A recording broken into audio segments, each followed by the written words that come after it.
Hello everyone, I welcome you all to Physics Wala, and in this session we are going to discuss the remaining portion related to a very interesting chapter, which is structure of atom, or you can say atomic structure.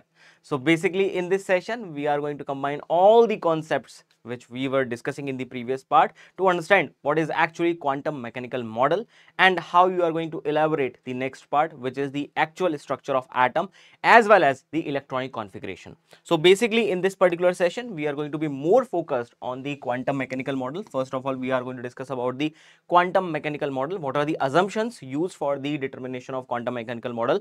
Then we are going to discuss a very interesting as well as a very important portion, that is quantum numbers, and with the help of that particular part we are going to understand how to write the electronic configuration of a particular atom, and in that case we are going to discuss some important questions related to the entire part. So this particular session is going to be very interesting from the basic part of structure of atom, because in this session we are going to determine all those things, all those discrepancies which were present in the previous models.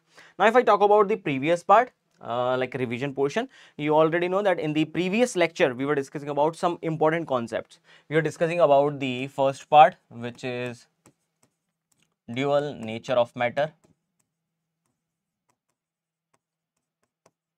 as well as we were discussing about the important concept. Basically in this dual nature we were discussing about the de Broglie hypothesis, how you can determine the nature of matter waves as well as wavelength associated with a particular matter.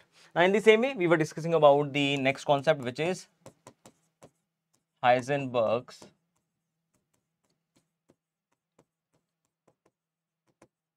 uncertainty principle.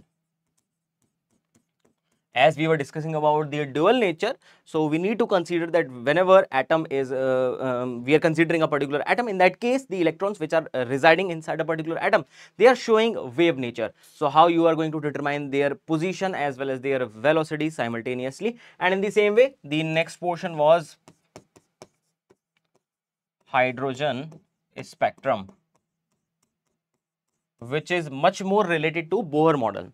So basically in this particular session we are going to use the entire concept of this part to elaborate the next part, which is your quantum mechanical model.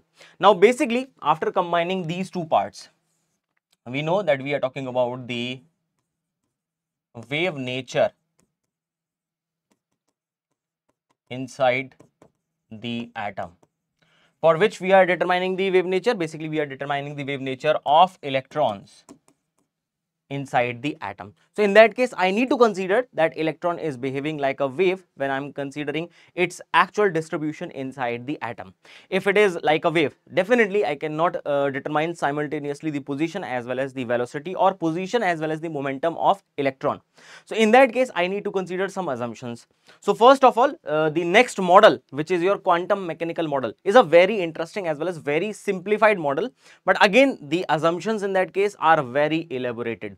So in that case you need to understand some of the portion like a basic portion, then you need to assume certain things to simplify that particular model, because it all depends upon the quantum calculations, or I can say computational part, which requires a rigorous calculations with the help of certain mathematical formulations. So if you are considering a particular wave, let's say I am talking about a mathematical function which is a sin x, or I can say cos x.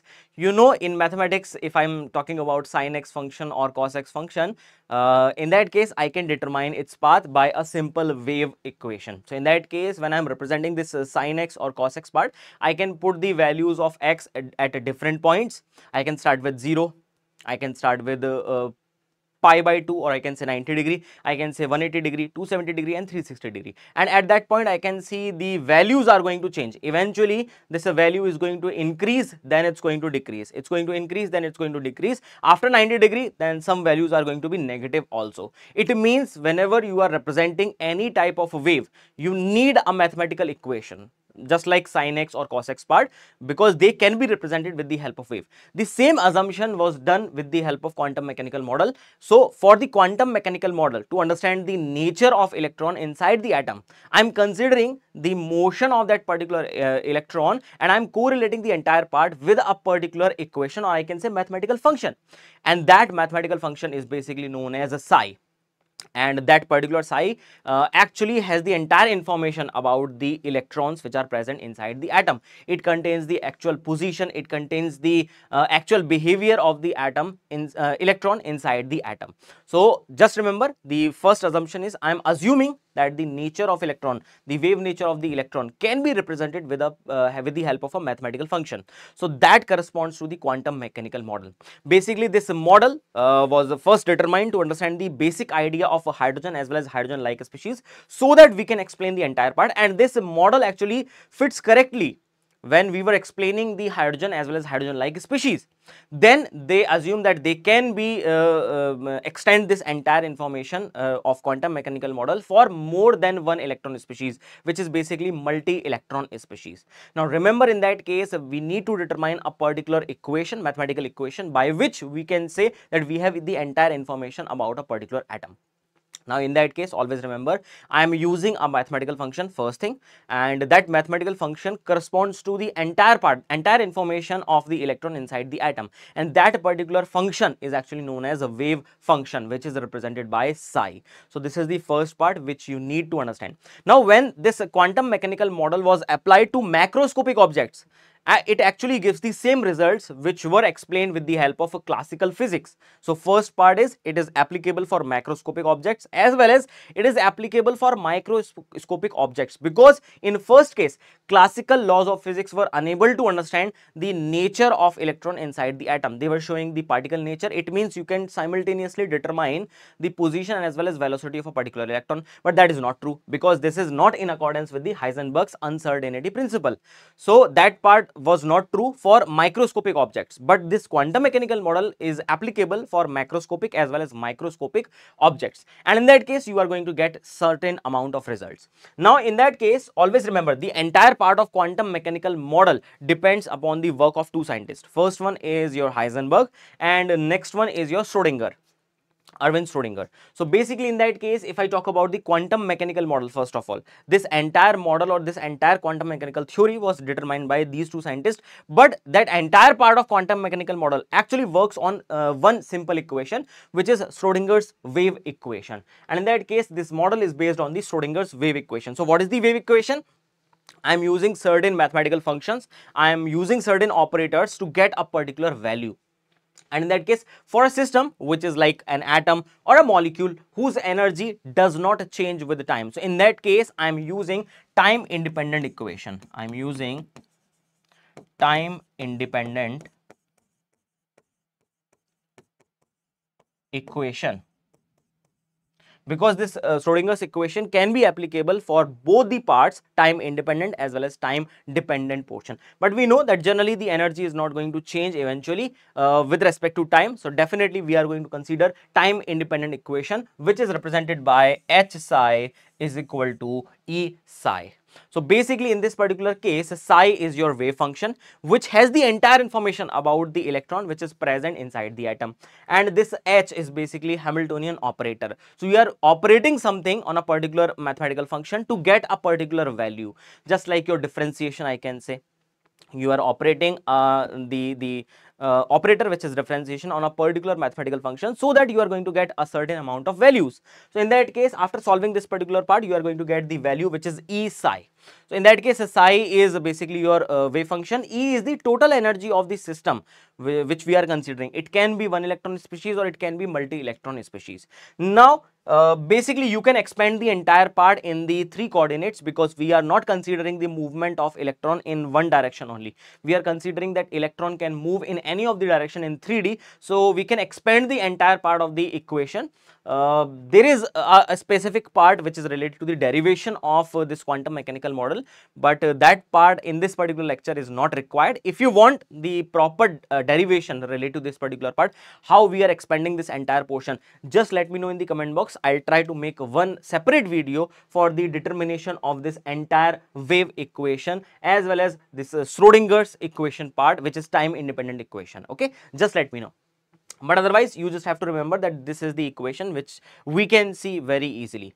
Because we are talking about the movement, it's like a wave moving in a particular direction. Let's say I'm starting with the x-axis only. I can expand this part for y-axis as well as z-axis. If I'm considering the movement of electron just like that it can be present anywhere, so I can expand the entire equation like this. So just remember, this is the representation of a particular equation. This is the representation. Okay, where first part is d square psi over dx square plus a d square psi by dy square plus d square psi by dz square. You are applying the entire part with the help of a operator, and in that case the next part is 8 pi square m by h square e minus v psi will be equal to 0, where you are corresponding the entire part related to the total energy of the system as well as the potential energy of the system, because these two parts are going to remain constant. Definitely the kinetic energy is going to vary, that's why we have converted the entire part of kinetic energy in this particular term. I hope this entire part is clear to everyone. So these are the values. H is basically your Planck's constant, H is basically your Planck's constant, m is the mass of electron because we are considering the entire part for the mass of electron. E is basically the total energy, denotes the quantized energy, because after like solving this entire part we will get to know that energies are very specific. They are actually quantized, they are not continuous in nature. For every type of electron which is present in a specific region, we can say these energies are going to be a constant values, they are very discrete values. So that's why we are using the quantized energy, and V is the potential energy of the system, and these two parts are going to remain constant for the entire model.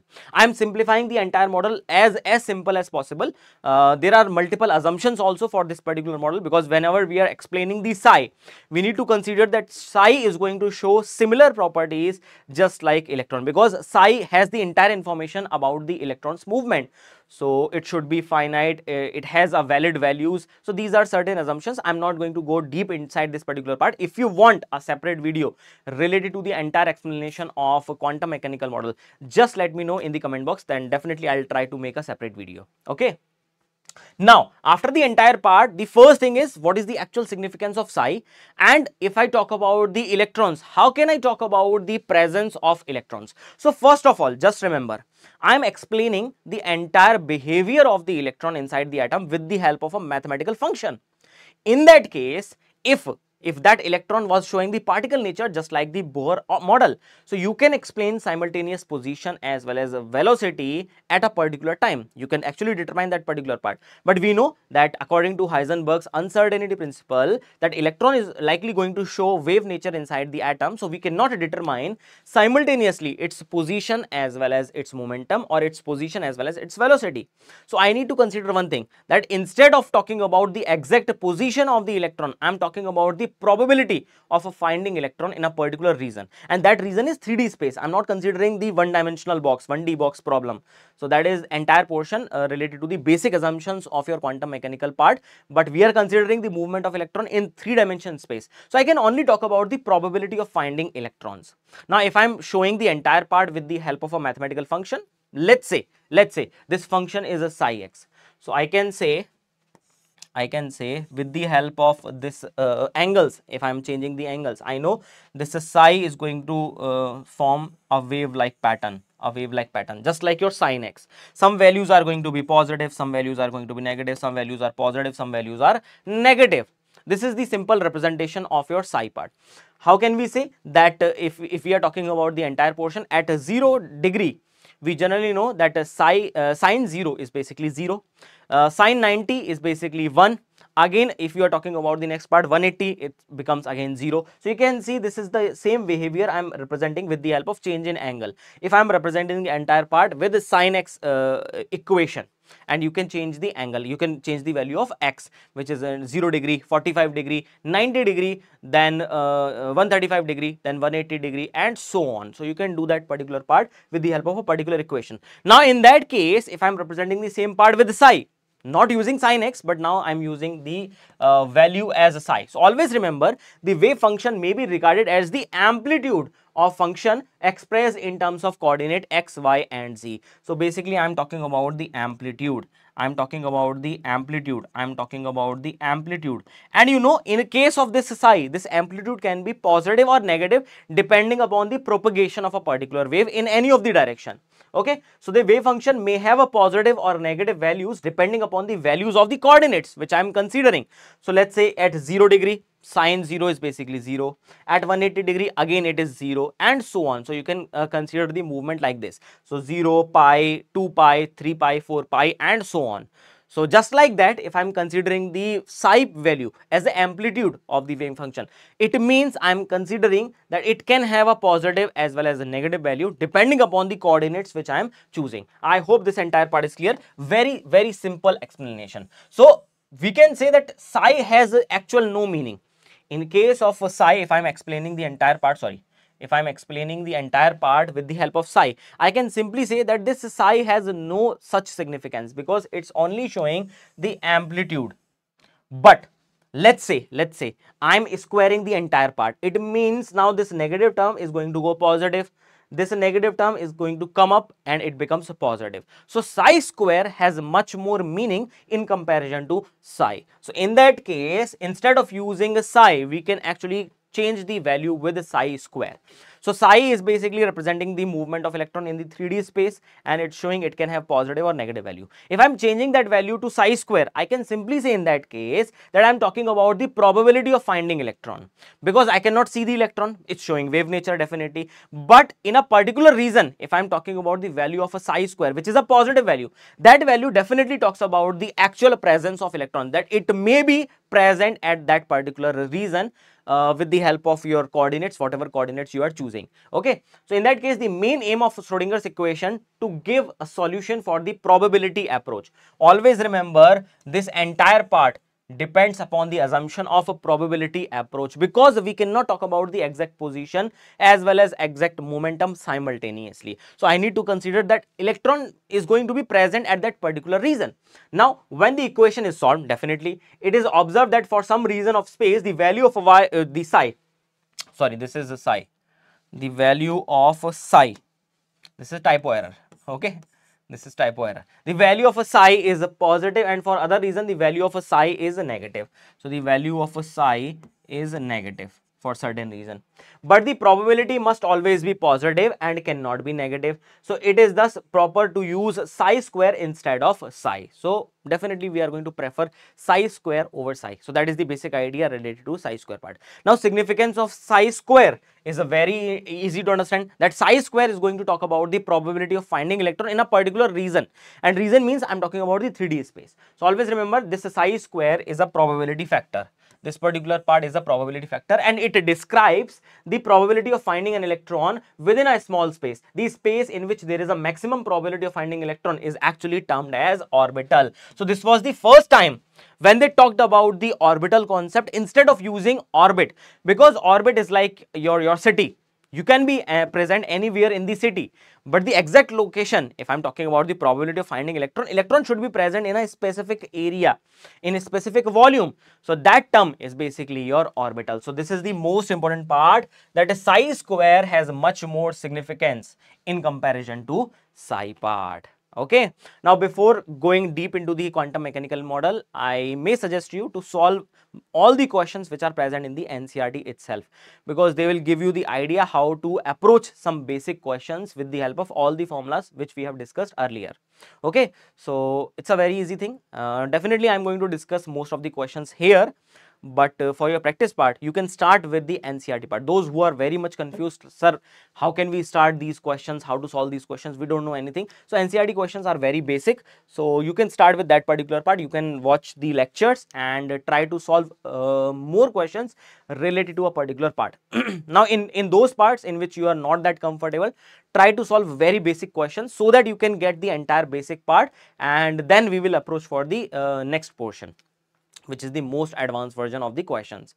Okay, and those who want to practice more questions, like those who have already completed their NCERT questions as well as all the questions which we have discussed in the lecture part, you can actually prefer to solve all the questions which were asked in the previous year examinations, and they will give you more confidence. So you will be able to solve all those questions which can be, or which are possible, which has the probability that they can be asked in the next examination. Okay, so this is the basic idea about the your Schrodinger's equation, which talks about a simple mathematical equation corresponds to the simple part. So basically there is a eigenfunction as well as eigenvalues, which is basically related to your same equation, your Schrodinger equation. So by applying an operator on a particular equation, mathematical function, you are getting the same function with the help of some constant values. So that particular part is your eigenfunction, and the values which you are getting are basically eigenvalues. So that part is entirely separate part. If you want the entire discussion about the quantum mechanical model, and if you want to go deep inside the quantum mechanical model up to JEE advanced level, or I can say any exam level, if you want a separate discussion, just let me know in the comment box. I'll try to make a separate video on that particular part. Okay. Now if I talk about the basic idea of quantum mechanical model, there are some features which are related to this particular model, which is your quantum mechanical model. First part is, in this particular case, electrons are actually assumed as a three-dimensional wave, and which is present in the positive field of the nucleus. So definitely this is the first assumption related to the equation, that I'm considering the wave motion is like a 3D wave. The electron's motion is like a 3D wave which is present in the positive field of the nucleus. Positive field means, like if I talk about the nucleus, nucleus is positively charged, and it has a specific reason where you can experience this positive force of attraction. If electron is far away from this force of attraction, or I can say this positive field, then definitely there is no consideration related to that electron, because that electron is not influenced by the nucleus, and you are not going to consider that particular part, because in that case that electron is an individual electron. An atom may already lost that electron, so it's out of the consideration part. Okay, now this model is based on the Schrodinger's wave equation. Definitely we have the equation which is H psi is equal to E psi. So psi is basically your eigenfunction, and this E, whatever you are calculating after operating an operator, Hamiltonian operator, this E is the energy part which is constant, and that part is basically your known as eigenvalues. Okay, in the same way, the solution of the equation actually gives possible energy levels of the electron that can occupy. It means after solving the entire part, if I am solving this entire part for hydrogen atom, first of all, because I need to understand that this model is capable of solving the entire portion related to hydrogen as well as hydrogen like species, so that I can apply this entire portion for multi-electron species. Then I found out that this energy values these energy values are highly specific. So we can have different type of wave functions. We can have different values of the wave functions, psi 1, psi 2, psi 3. So for these psi 1, psi 2, psi 3, psi 1, psi 2, psi 3 and so on, we have energy values E1, E2, E3 and so on. Because we have different type of orbitals which are present, it means we have different type of wave functions, and for this solution part, definitely we are going to get different type of energies which are having a specific value. It means the energies are having discrete values, they are not continuous. It means energy is quantized in this particular case. So always remember that corresponding wave function of electron associated with each energy level, that each electron whatever we are considering or each wave function is associated with a specific amount of energy. It means the energy is quantized in nature. I hope these 3 points are clear to everyone. I am trying to explain this entire part in a very layman terms so that everyone will be able to understand this particular part, because most of the students are already confused in this particular portion. This is entirely different part. In case of equations of a Bohr model, they are very easy to understand, but in this case we are assuming certain portions, we are introducing a entirely different part which is a psi instead of using any other function. So we need to understand what is the meaning of psi, how we are operating that particular part. You can take any of the operator, but in this case we are operating on Hamiltonian operator which is having a specific term.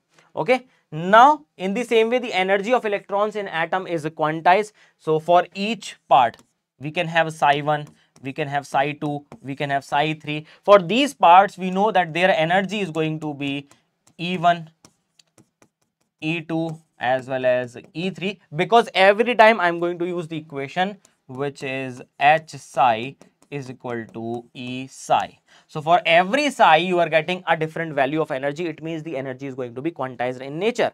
In the same way, each value of wave function is associated with the orbital.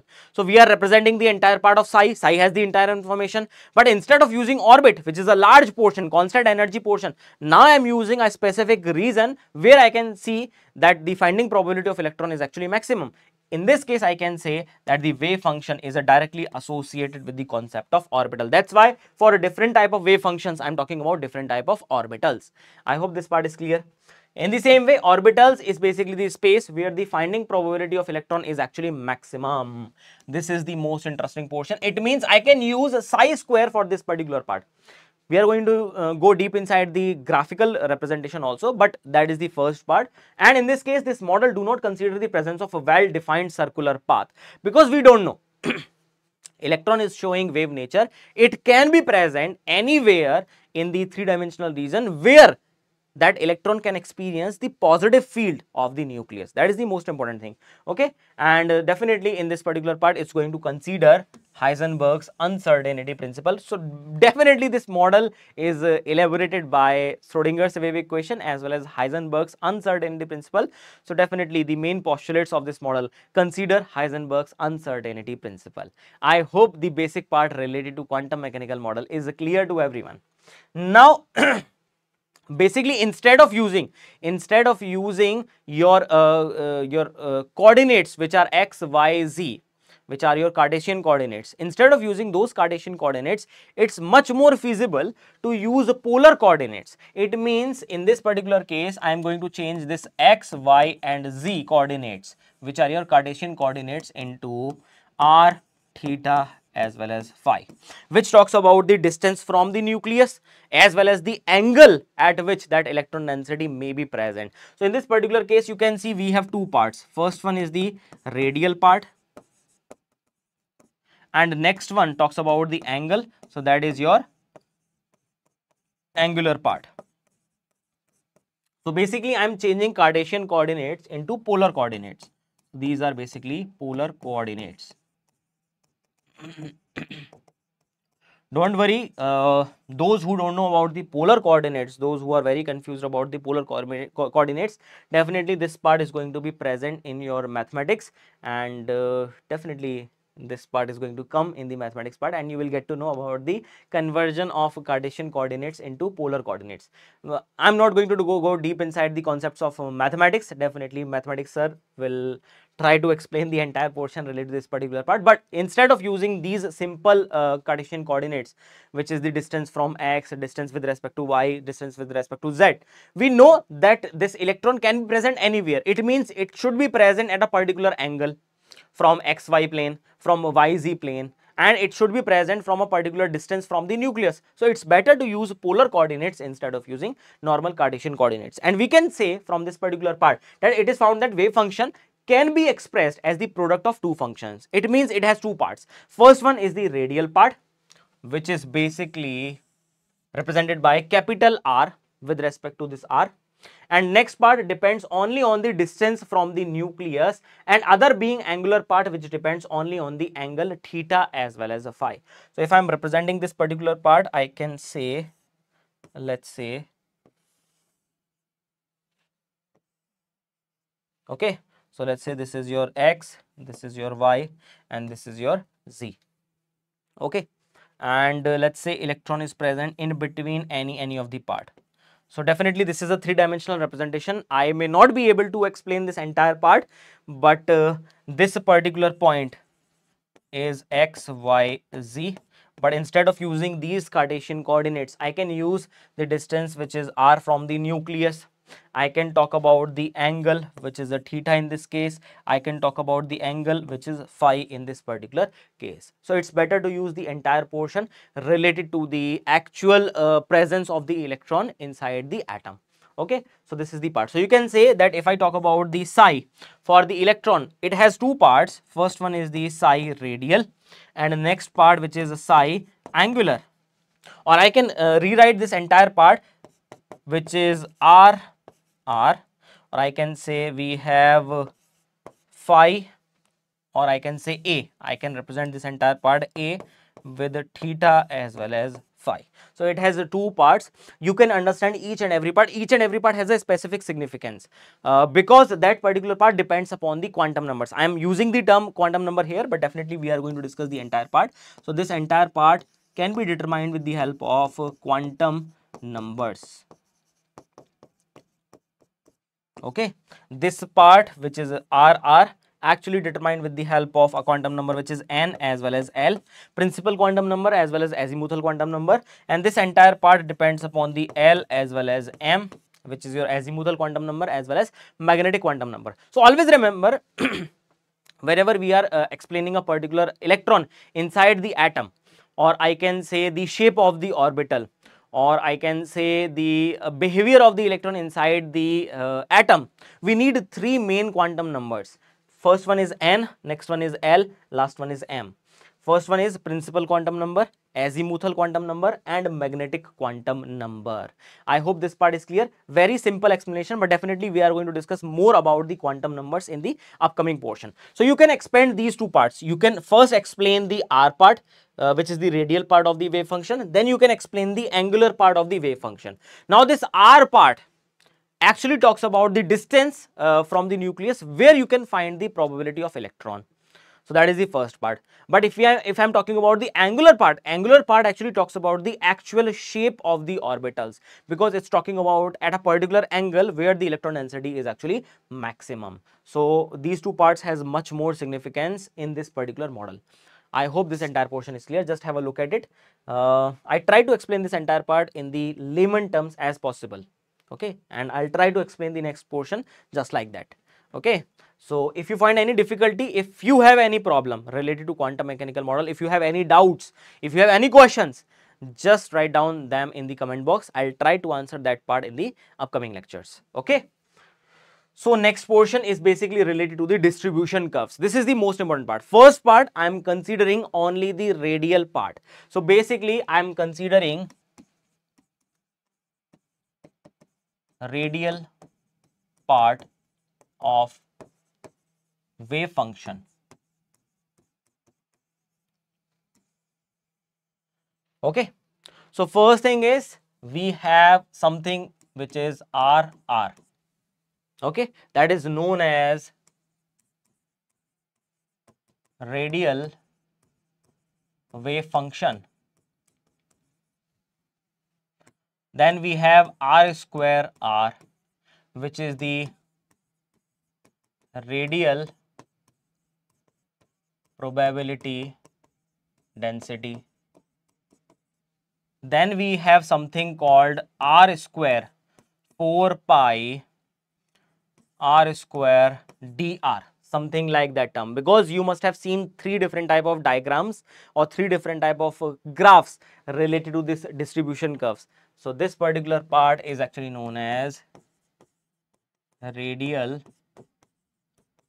probability distribution. So definitely we are going to discuss three parts how to determine these three different graphs, but I am only considering the radial part of the wave function. I am not considering the angular part, because in angular part we are going to get the actual shape of the orbital, and after combining the entire part we will see that what is the change in the wave function in that particular case. Okay, so this is the first part. Now there are certain assumptions which you need to understand. There are certain assumptions which you need to understand. Now we know that this R is the radial part of the wave function. We are representing this R as the radial part. So it can have a positive as well as a negative value, because it's nothing but only the wave function. It's nothing but the wave function. So it can have a positive as well as a negative value. So whenever you are explaining these values, you can write down the diagram like positive, negative, just like that. Positive, negative, positive, negative. So it can have these values, positive, negative, if I'm representing this with R. So this is your capital R, first part. Okay. Second thing, if I'm converting this entire part, into R square, if I'm converting into entire part R square, it is only going to have a positive values only. And it talks about the probability.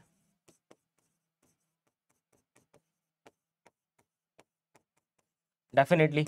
It's going to have only positive values, because on squaring the entire part, these values becomes positive. It means you can say when I'm representing the entire part for r square r, definitely these values are going to be positive. Every value is going to be positive.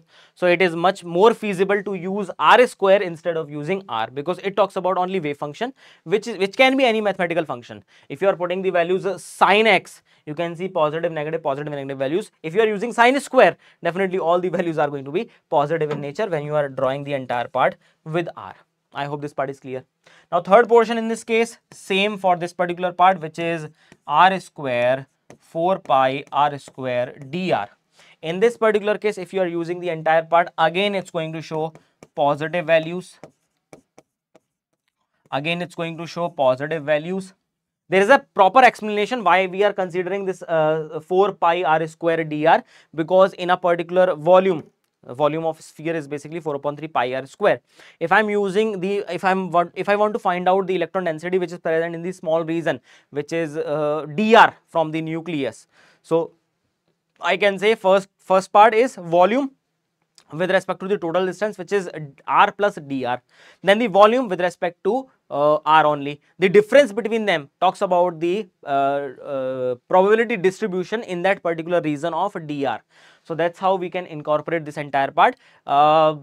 Again, I am skipping certain things which are not that relevant in this particular portion. But if you want a particular explanation, a proper explanation related to the entire quantum mechanical part, again I am saying, just let me know in the comment box. I'll try to explain this particular part. I'm just considering all the important points in this particular case. So if you are representing the entire part of this function, again you can say we have r square 4 pi r square dr. Again it's going to have a positive values only. Again it's going to have positive values only. So this is the first portion related to the radial distribution curves, or I can say your wave function curve, probability density curve, as well as probability distribution curve. Okay, I hope up to that part everything is clear to everyone. Now in the same way, you can extend this entire part. Now always remember, whenever you are explaining the orbitals, definitely we have 4 orbitals. First one is s orbital, next one is a p orbital, next one is a d orbital, as well as we have f orbital. These are the 4 orbitals. First I am considering for s orbitals. For s orbitals, it generally says that the electron density around the nucleus is actually maximum. So for that particular part, whenever I am representing the entire term, always remember this r as well as this r square, they always starts from maximum value and then decreases with r. So when you are moving far from the nucleus, it means the probability of finding electron is going to decrease for s orbital, because in case of s orbitals, the electron density is much more near to the nucleus. So this is the first part. Now always remember this r square 4 pi r square dr. Okay, for this particular part, or I can say r square 4 pi r square dr. For this particular case, this value is always increasing in nature.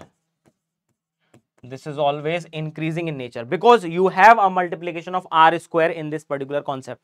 So this r square is going to decrease, but this r square, which is the distance from the nucleus, it's going to increase, and this is a major portion. So definitely the value of the curve is always going to increase. In the same way, for p, d as well as f remaining orbitals, always remember the r as well as r square part always starts from nucleus, or I can say from zero in the terms of coordinate. So this always starts from 0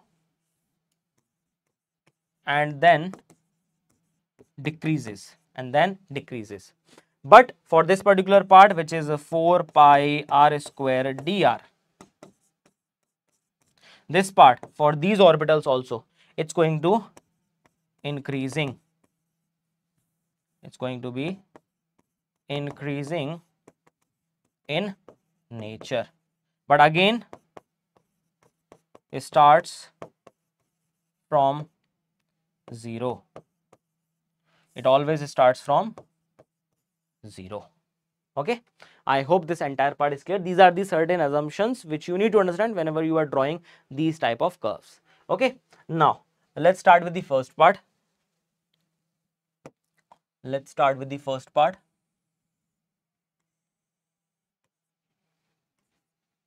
Which is R with respect to R. This is the first curve. Then I can say we have R square R with respect to R. Okay. Then again we have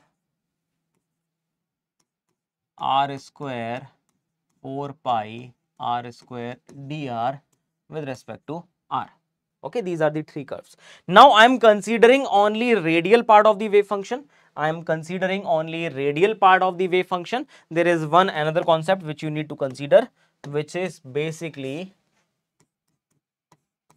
nodes.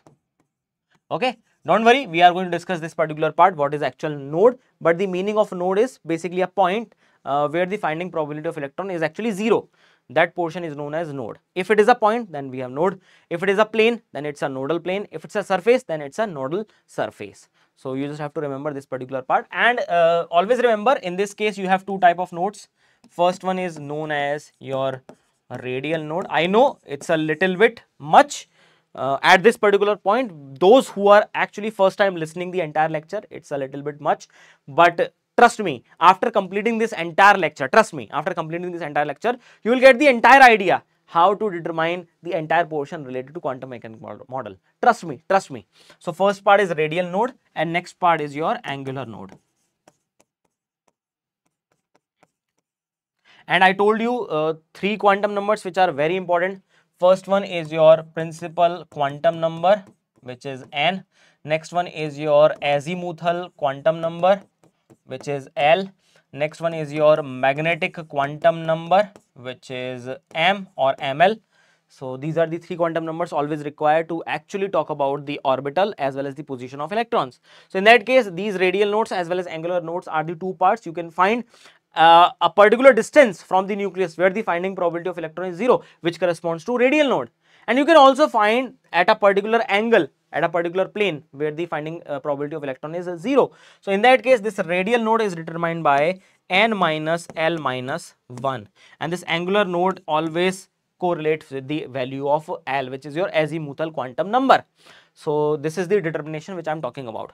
Now while drawing these graphs, definitely I am considering only the radial part. So let's say I am starting with 1s orbital. I am starting with 1s orbital. So in this 1s orbital, I know that this first part, the number 1 represent the value of n, which is 1 in this case.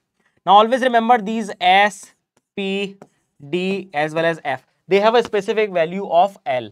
For s, the L value is 0. For p, L value is 1. For d, L value is 2. For f, L value is 3. So always remember these two assumptions which we are using in this particular case. I am considering the radial part only, so I can talk about the radial node only. So in this particular case, for 1s orbital, can you calculate the number of radial nodes? For 1s orbital, radial nodes are basically n, which is 1, minus L. For 1s, s is 0, L is 0, minus 1. So that will be 0 nodes. It means it has a 0 nodes. I told you that R value, the curve of capital R with R, always starts from the maximum, then it's going to go into the minimum part. So you can see this curve actually looks like this. Okay. R square again is the positive part. As there is no negative part, you can say this curve is again going to look like this. Okay. Now if I talk about the next part, which is R square 4 pi R square dr, how you are going to represent the entire part, because in that case you have the multiplication of R. So always remember this value always starts from 0. So add one more point. Whenever we are representing the part of this R square 4 pi R square dr in this case, okay, for this particular part, always remember this curve always starts from 0. Why? Because we have a multiplication of r in this case. If the r value is 0 from the starting point, the entire multiplication will be 0. So always remember this particular part always starts from 0. So you can say this part eventually is going to increase, then it's going to decrease. Okay, and this maxima represent the r max. That is the maximum distance from the nucleus where the finding probability of electron is maximum. So r max is basically distance from nucleus where finding probability of electron is maximum. Okay, I know I have written this in very small handwriting, but in notes you can find out the entire part. Okay, so this is the first portion. Now let's say I am considering this entire part for 2s orbital. For 2s orbital, first of all, number of radial nodes are basically n, which is 2, minus l. For s, l is always 0, minus 1, which is basically 1. So in this case you can see one node. So first of all I am drawing, or let's use a different color. Okay, so in this case first part is this r with r. Okay, with r, or I can say r. Okay, so definitely it will start from maxima, then it will go to negative part also, because in this case you can see that we have a positive as well as negative value. So this particular part has one node, it means it's representing this particular portion where the finding probability of electron is 0. So definitely this is the node. These values are positive, definitely this value is negative. Okay, next part.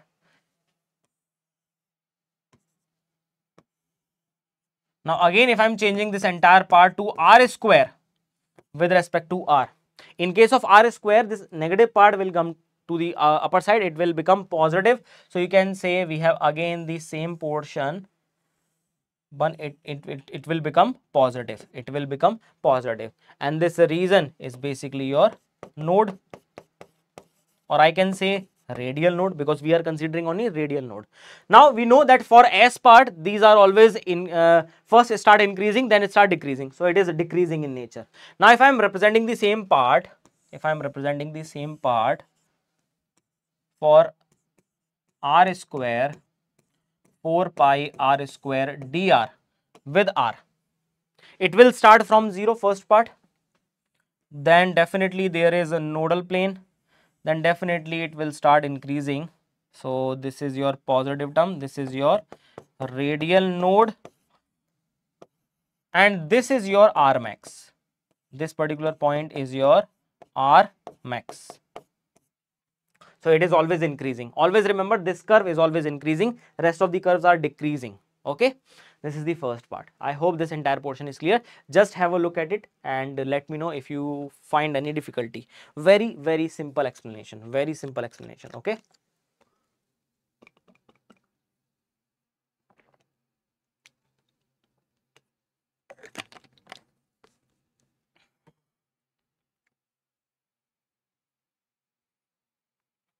Okay, now moving to the next part.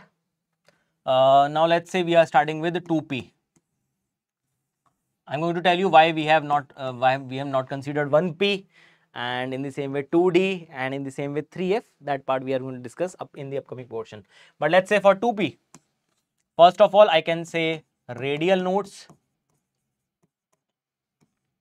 which is n2 minus l. For p, L value is always fixed, which is 1 minus 1. Again, you can see 0 in this particular case. If you have 0 values in this particular case, you can say that we have This is your R with R. Then we have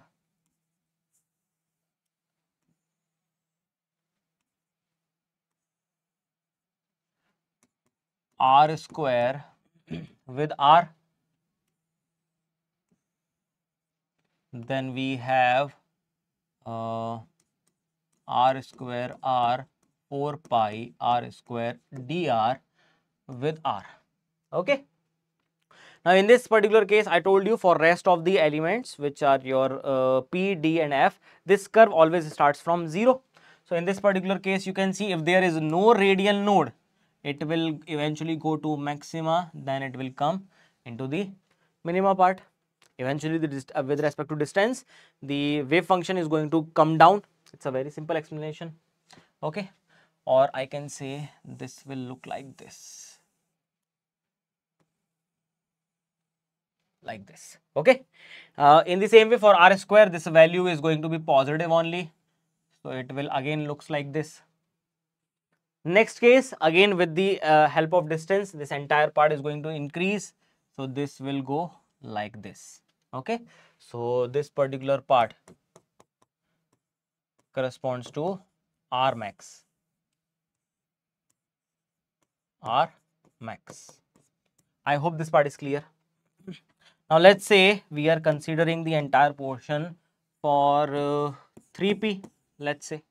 In this case, if I talk about radial nodes, first part is 3p means 3 minus 1, which corresponds to 1. Now in this case, we are going to find out one radial node.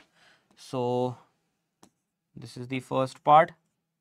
We have R with respect to R. Okay.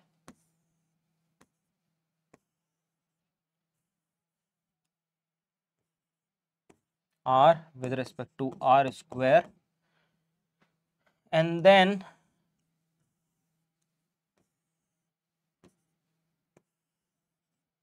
R we have 4 pi R square dr and R square. Okay, with respect to R. Okay, so what to do in these particular cases? We know that it will start from 0, it will go to negative like this. So this particular portion represent the radial node. Okay, definitely this part is positive, this part is negative. Again, I am squaring the entire part. I told you this R square is going to be decreasing in nature. So first of all, it will increase. It will increase, then it will decrease. So it will show the positive portion only. This is your radial node. Okay, and this part is always going to increase. So it will look like this. Okay, so this one is your radial node and this is your R max. Okay, this is your R max. I hope this part is clear. I hope this part is clear.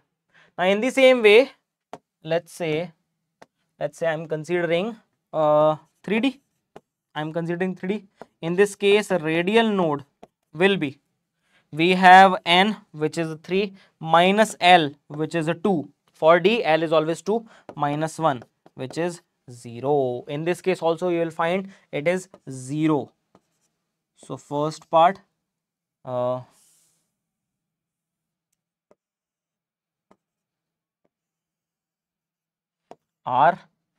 with R,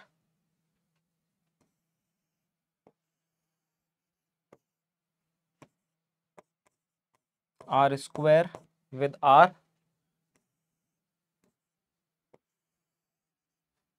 R, this is R square R 4 pi R square dr with R. Okay, so these three curves. First of all, for D, again it has no radial node. It means it will start from this 0 part and go like this. This R square is again going to be positive.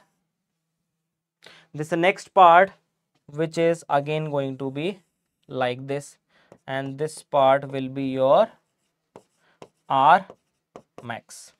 No radial node. I hope the entire portion is clear. Now it's your task to draw the rest part, which is, let's say, for 3s, for 4p, for 4d, you can like draw these entire parts with yourself. Okay, so this is your homework. This is your homework. Okay, now one thing which I want to like show you, if you can consider this entire part, just have a look at the graph of r square 4 pi r square dr for 1s. Okay, then consider the same part for 2p, then consider the same part for 3d. You can find out that these diagrams for 1s, 2p and 3d, they are exactly same. So you can say that for 1s, for 2p, for 3d, for 4f, where you know that radial nodes are actually 0, they have same type of radial probability distribution curve. Very interesting phenomena, very interesting phenomena, because you can see these diagrams are exactly same, but there is a slight difference. I'll try to make sure that you will get the exact idea. In the same way, if I talk about 2s, 3p, 4d, 5f, they have radial nodes which are actually 1. So basically 3 minus 1 minus 1, 1, 4 minus 2 minus 1, 1, 5 minus 3 minus 1. Yeah, absolutely. So these have same radial nodes. It means they have same type of radial distribution curves. What is the meaning of this radial distribution curve? What is the meaning of this radial distribution curve? Which is r square 4 pi r square dr with r. Okay, that is the meaning. Okay, now let's say I am talking about 4p as well as a 3d. Let's say I am considering 4p and 3d. Okay, in this particular case of a 4p, I can say radial nodes are basically 4 minus 1 minus 1, which are 2 in this particular case. And if I am considering the entire part, radial nodes are in this case are basically 3 minus 2 minus 1, which is 0 in this case. Okay, so it will not make any sense. It's not going to make any sense. How can I consider this entire part? One radial node will be 4p. 4p has one radial node, definitely. If I'm talking about the 4p,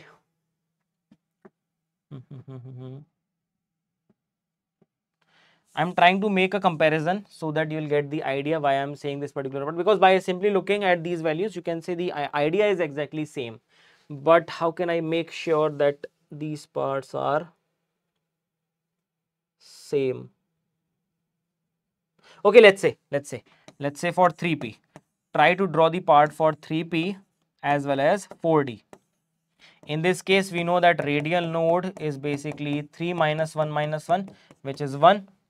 In this case, radial node is basically 4 minus 2 minus 1, which is again 1. Let's say. So in both the cases, we know that this radial distribution curve or radial probability distribution curve is going to be same. But there is a difference. Let's try to summarize this entire part. This is a very interesting curve. I'll try to draw it as clear as possible. Okay.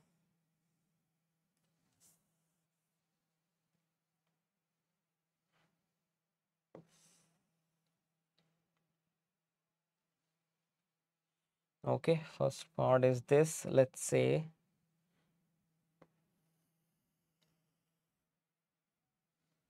okay, next part is this.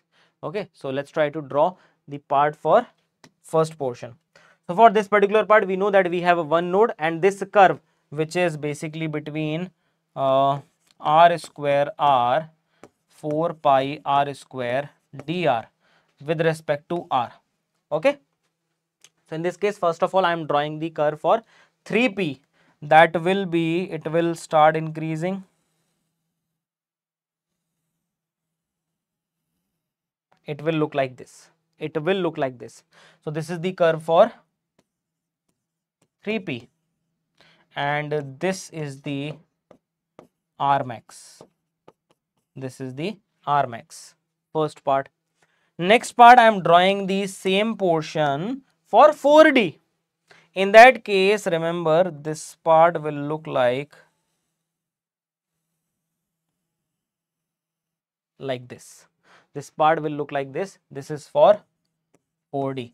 The curve is exactly same. The curve is exactly same, but you can see the R max for both the cases is different. R max for both the cases is different because in the first case it is present in the third shell. It is present in the third shell. 3p means less value of a principal quantum number. It means it is closer to the nucleus. This particular part is closer and this particular part is far from the nucleus. So you can see their R max is going to be different, and that's the basic idea related to this particular curve. I hope this entire portion is clear to everyone. You can see presence of one node. Definitely this represents the presence of a one node. In both the cases radial nodes are present, but these curves are slightly different because R max is going to be different. Okay, now let's say you may ask one question, sir, you can see this value depend upon 3 and 4. Let's say for same n value, one may ask this thing that, sir, if the n value is same, let's say I am drawing the same curve for 3s, 3p, 3d and 3f. How can we say? So s is always more closer to nucleus. That value now for same n value, that depends upon the value of L. So always remember R max follows this particular part. I hope this entire portion is clear to everyone. This is the basic idea related to the radial distribution curves, which you thought that it's going to be very, very tough, but it's a very, very easy thing. Okay, so that's the entire part. Now, talking about the next portion, we are talking about the angular part of the wave function. And remember, in this particular part, this gives the idea about the shape of the orbital. And again, it depends upon the quantum numbers, which is m as well as l, which I already told you, azimuthal quantum number as well as magnetic quantum number. And it talks about the shape of the orbital, because in the previous curve, you are not able to determine the shape of the curve. Definitely, because in that case, shape of the orbital cannot be predicted by this particular part. You can only talk about the probability of finding electron with respect to radius, with respect to the distance, that is the radial part. But now it's time to combine the entire concept for the shape of a particular orbital. So in that case, on solving angular part of the Schrodinger wave equation, we get different values of L as well as M, which corresponds to different set of orbitals. So basically, quantum numbers are basically the numbers which has the entire information about the actual address of the electron. It talks about the shell in which electron is present. It talks about the subshell in which electron is present. It talks about the orbital in which electron is residing actually. So quantum numbers are very, very essential, and the quantum number values are basically determined after solving the angular part as well as the radial part of the wave function. After solving the radial part, we will get two quantum numbers. First one is n, which is principal quantum number, and next one is L. In this particular part, angular part, you will get the value of L as well as M. I hope this entire part is clear. So this is the basic portion related to the angular part of the wave function. Now let's say, how can we determine the shape of a first part? Let's say I'm talking about 1s orbital, or let's say I'm talking about only s orbital. How can we determine its shape? So always remember, for s orbital, L value is always 0. L value is always 0 for s orbital. I told you earlier, for s, L is 0, for p, L is 1, for d, L is 2, for f, L is 3. Okay, so first of all, L is 0 for s subshell, which corresponds to only one allowed value. If we have only one allowed value, it means it is only one orbital. So in s, we have only one orbital. Now the hydrogen s orbital corresponds to L is equal to 0 and only allow ml is equal to 0, because ml, or I can say magnetic quantum number, this depends upon L. Every quantum number actually depends upon the previous quantum number. L value depends upon N. ML value depends upon L. In the same way, basically these three quantum numbers are correlated to each other. So every quantum number is correlated with other values. So this ML value also depends upon the value of L. Now this L is 0. So you can say ML will become 0 or M becomes 0. If these parts are 0, it means the angular part again is 0. If the angular part is 0, so we cannot say that at a particular angle electron density is going to be maximum. At every angle you can say that electron density is maximum. It means in that case the solution for the angular part of the wave function, which is basically your psi 0 0, because both the values are 0, it means theta phi is basically constant. This entire part is a constant term, because we have the equation that psi is equal to psi r as well as psi theta and phi. This part is already constant. This part is already constant because for s orbital ml value and l value both are 0. So this part is constant. So you can say this entire part of psi depends upon the radial part only. As a result, that this entire wave function only depend upon the value of r, and s orbital you can say is spherical in nature, because in case of a sphere you can say electron density is uniformly distributed and at every angle you can find same type of electron density. That's why this s orbital is spherical in shape. I hope this entire portion is clear, because after drawing the boundary surface diagram, because in angular part of the wave function you can only consider surface boundary diagrams. So in this case you have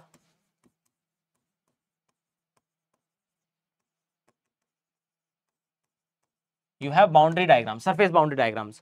You can only see the electronic distribution and try to make a particular shape. So when I'm considering only this part, angular part, you see S is spherical in nature. P is basically two spheres which are not going to touch each other in any direction, X, Y and Z. D is basically four spheres which are not going to touch each other for most of the orbitals. One orbital is going to have an exceptional shape. Okay, but if I'm combining both radial and your angular part, then I'll get to know that S is basically completely spherical, P is going to be your dumbbell in shape, D is going to be double dumbbell in shape, and if I talk about the F part, in that case it may be triple dumbbell in shape. Okay, so that's the basic idea related to the entire portion. So with the help of quantum mechanical equation also you can talk about their shape, but otherwise we can only use boundary surface diagrams. Okay, I'm not capable of drawing these boundary surface diagrams because they are in 3D, but I'll try to show you the shape of these diagrams if I have those shapes, but if not, then I'll try to make a separate video for that part also, for sure.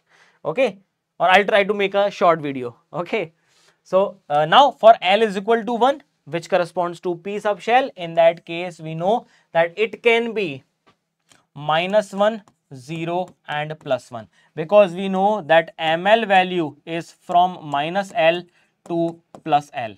This depends upon -L to +L including 0.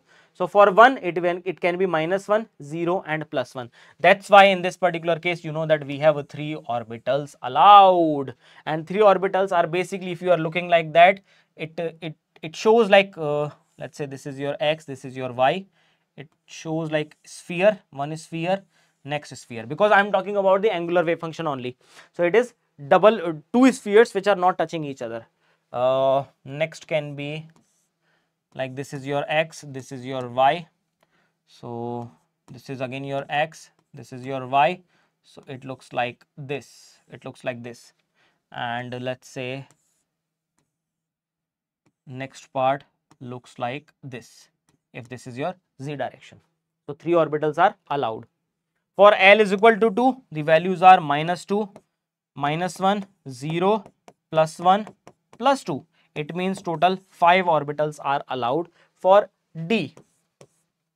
For F, -3, -2, -1, 0, +1, +2, +3. 7 values are allowed. It means you have total 7 orbitals. I'll try to explain this entire part much more significantly in quantum numbers. Okay, I hope this portion is clear to everyone. This is the basic idea related to the angular part. Now if I'm combining both the things, angular part as well as the radial part, then we have the basic shape of the s orbital, where you can find out that the electron density is actually present everywhere in the sphere.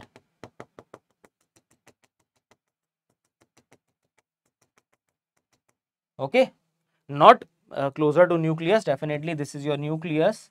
If I am drawing the entire part, not closer to the nucleus, but you can say the electron density is symmetrical in the entire 3D space. So that's why it is spherical in shape, and again it has a zero nodal plane.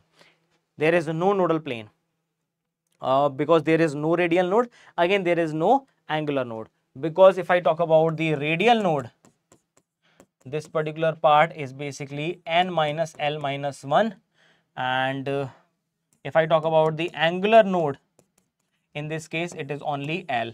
So for s, l value is 0, so it means there is no nodal plane. Okay, for p orbital, if I am combining the entire shape, it actually looks like a dumbbell in shape. So for px, py and pz, we have dumbbell shape, and in that case you can see there is one nodal plane, because in this case angular node will be equal to value of L, which is 1 in this case. For P, the L value is 1. So it means they have one nodal plane. You can see this plane which I am passing, it has no electron density in between. So that is the nodal plane. This is the nodal plane, and this was the nodal plane, if that was visible to you. Okay, so this is the basic idea. Now if I talk about the d orbitals, they have 5 orbitals, and we can differentiate these orbitals. So basically we have 5 d orbitals. They have two categories. First one is axial and next one is non-axial. Okay, so they have two categories. First one is axial nodes and next one is non-axial nodes. Meaning is very easy. The name itself says those orbitals which are present on axis. Orbitals which are present on axis are basically axial. Those which are present in between the axis,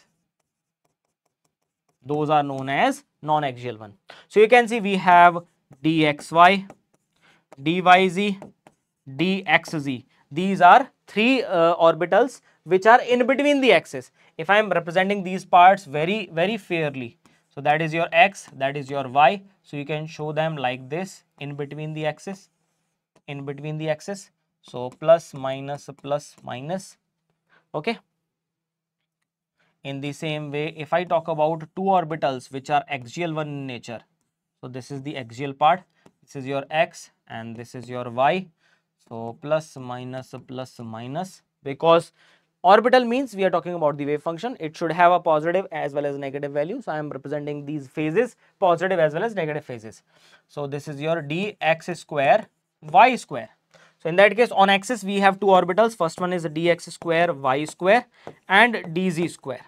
Now these 3 orbitals as well as this dx square y square orbital, they are double dumbbell in shape. So generally they are double dumbbell in shape, and each orbital has 2 nodal planes. You can see one nodal plane on this side, one nodal plane on this side, one nodal plane on this side, one nodal plane on this side. But in case of last orbital, which you can see here, this is a interesting one. This is a very interesting one. This orbital dz square, it is entirely different. It is basically dumbbell in a donut ring. It is basically dumbbell in a donut ring. And generally it says that in this particular case, you will not be able to find any type of nodal plane, because electron density is present everywhere. But you can see in the conical surface, in the conical region, you can find some portion where the electron density is actually 0. So it has nodal surface. It has nodal surface. But the main question of confusion is why the shape of this dz square is entirely different. The explanation is very interesting. You may find that particular part in only one book, 1 or 2 books. This explanation is there. Basically, if I talk about the dz square part, it's a combination of dz square x square as well as dz square y square. It is a combination of these 2 orbitals. So if I am drawing this particular part, you can see this is, let's say, x and this is, let's say, z. It will be just like dx square y square. Okay. and I'm combining this entire part.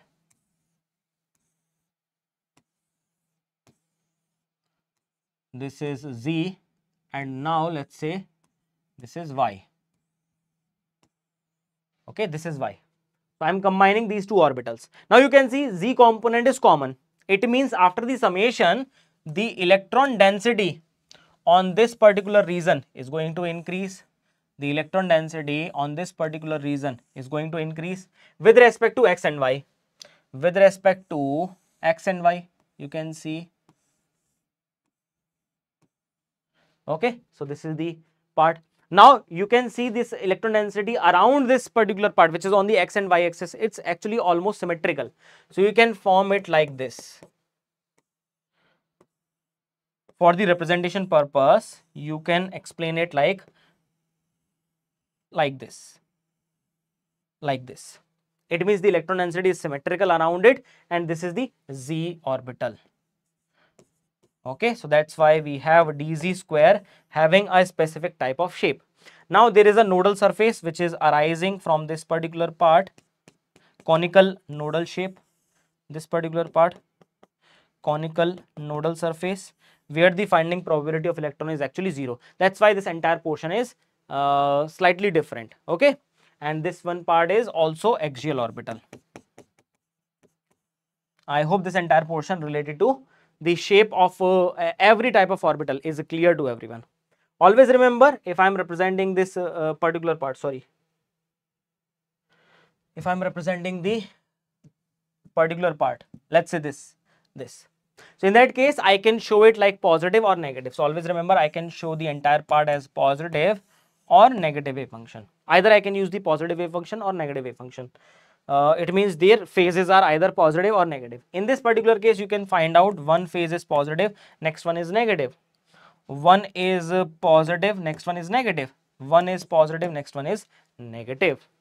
In a case of d orbitals, this is just like I told you, positive, positive, negative, negative, negative, negative, positive, positive, then negative, negative, positive, positive, positive, positive, negative, and negative. I hope this entire part is clear. This is the actual explanation about the orbitals. Now, okay, so we have one more question. The first question of the entire session, because the entire portion was very theoretical. So now it's time to discuss more question part. The difference between orbital angular momentum of a 2s and a 3d electron is. So first of all, what is orbital angular momentum? That part definitely we are going to discuss in the upcoming portion, but I can give you the formula that this orbital angular momentum is basically square root of L plus 1 h upon 2 pi. This has a specific formula, and in this particular case, you can see for 2s, L value is 0, for 3d, L value is SPD. This is 2. So you can say for 2s, orbital angular momentum is 0. For 3d, orbital angular momentum is basically square root of 2 multiplied by 3 h upon 2 pi. So that will be root 6 h upon 2 pi. So the difference of orbital angular momentum will be this minus 0, that is square root of 6 h upon 2 pi.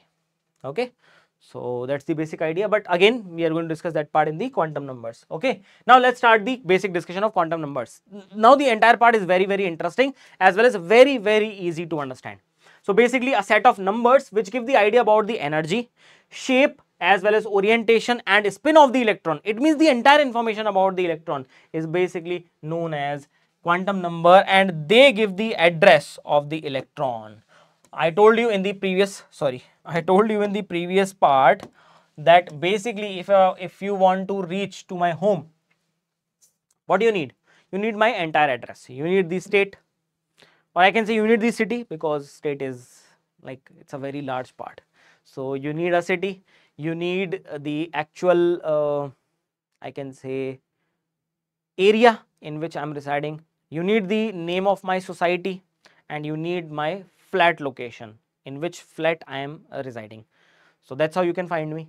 let's say I am present in Delhi. Let's say in Delhi I am present in Janakpuri. Let's say Janakpuri. In the Janakpuri there is a society named as let's say Eco Green. Let's say, and in the Eco Green my flat number is let's say A101. Let's say. So these are the four things. First of all, you need the city. The city is constant. The city is constant energy. It's not going to move. Definitely. That constant energy corresponds to, in this case, is a shell. Basically, first thing which you need is shell. You need the city. Okay. So this particular part is shell. First thing which you need is shell, which is basically a constant energy region. Constant energy region. Okay. After finding my city, what you need? You need the area in which I am present, which is basically your subshell. You need the subshell. You know the area. Now you need to know the name of my society, which is basically orbitals in this case. And the last part in which flat I am present, which is basically spin of electron. These are the four things which are required. This is the first part, which is shell. Next part is subshell. Next part is orbital, and next part is spin of electron. That's why we have total 4 quantum numbers. But to determine the entire part up to orbital level, we need only 3 quantum numbers, because up to orbital level we need 3 informations. It means whenever I am characterizing a particular orbital, for up to orbital part, we need only 3 quantum numbers. Up to this level, up to orbital part, you need only 3 quantum numbers. But otherwise, for the entire information, the actual address of the electron, you need all the 4 quantum numbers. What are these quantum numbers? They are very easy to understand. First one is basically your principal quantum number. Which is represented by number n.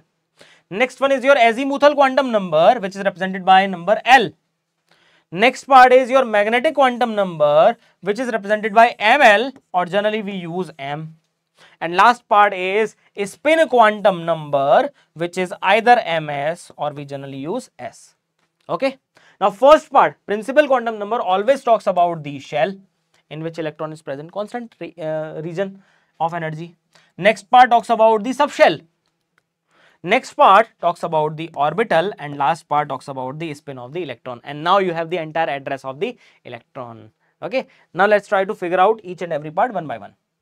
So basically the first part, which is principal quantum number. This quantum number always gives the idea about the energy and distance of the electron from the nucleus. So it means it talks about the shell part. It always talks about the shell part. If n value is 1, we are talking about K shell. N value is 2, we are talking about L shell. N value is 3, we are talking about M shell. N value is equal to 4, we are talking about N shell. Very specific part. Very specific part. Now from that part we can understand certain things, that in a particular shell, how many electrons are present. In a particular shell, how many subshells are present. In a particular shell, how many orbitals are present. So in that case, the maximum number of electrons are basically 2n square. Maximum number of electrons are 2n square. So you can say maximum number of orbitals are n square. It means from that part you can say in one orbital, always remember, in one orbital only 2 electrons can be present. Only 2 electrons can be present. So if the total number of orbitals are n square, it means total number of electrons are 2n square. So for n is equal to 1, you can say maximum orbitals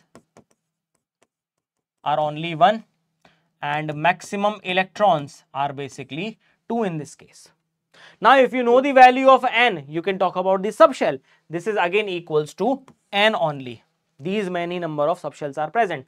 So maximum orbitals are n, 1, maximum electrons are 2, maximum subshells are again 1.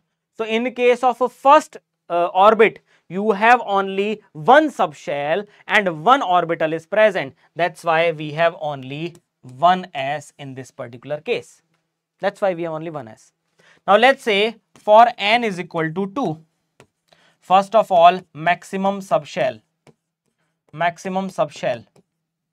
You can say in that case maximum subshell are basically equals to 2. So we have two subshells. Now you can say maximum orbitals, which are basically n square, that is 4. So 4 orbitals are present. Maximum electrons, which are 2n square, that are equals to 8. That's why in the second orbit you have 2s as well as 2p. S has only one orbital, but p has 3 orbitals. So it means 3 orbitals plus 1 orbital, total 4 orbital, total electrons are 8.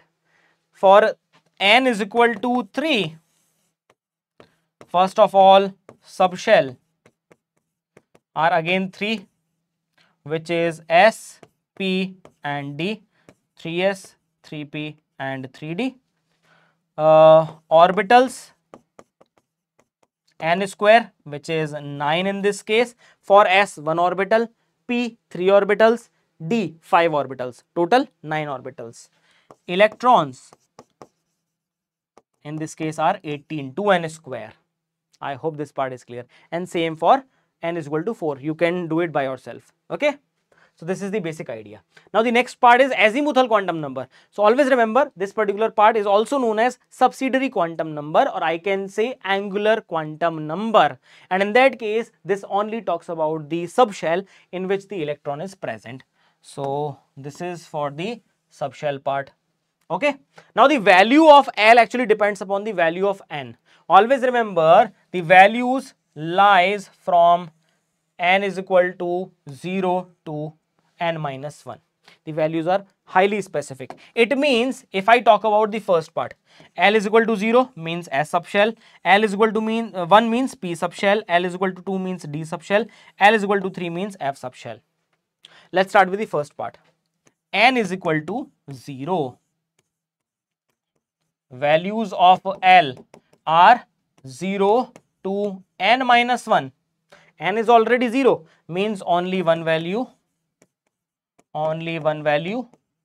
which is 0. 0 means S. N is equal to 1. N is equal to 1.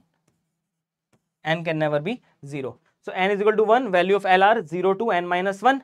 So it's only have one value, which is 0. It means we have only one S. Now let's say for n is equal to 2, L values are 0 as well as 1.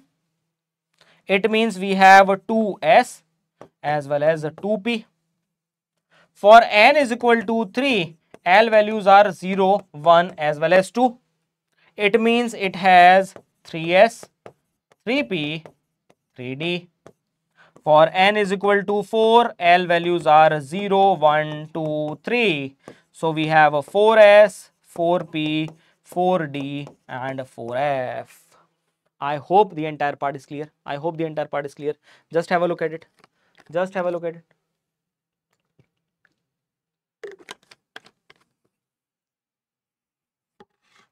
Okay, now you can correlate the entire part with the next portion. I told you that we have one portion which is related to orbital angular momentum, which is equals to L square root of L plus 1 h upon 2 pi. So you can calculate this part with the help of L values. Number of orbitals in any subshell are always equals to 2L plus 1. For 2L plus 1, it means for a particular subshell, let's say I'm talking about S subshell. For this part, L value is always 0. So number of orbitals are 2L plus 1, which is only 1. So S subshell always contain only one orbital. For P subshell, so every value is correlated with each other. So you can directly calculate each and every part. In this case, number of orbitals are basically 2 into 1 plus 1, because for P subshell, L value is actually 1. For S subshell L value is 0, for P subshell L is equal to 1, so you can put the value. It means you have 3 orbitals which corresponds to Px, Py and Pz. For D subshell, again you can say that we have L is equal to 2. It means orbitals are 2 multiplied by 2 plus 1, which is basically 5. We have dxy, we have dyz, we have dxz, we have dx square, y square, and we have dz square.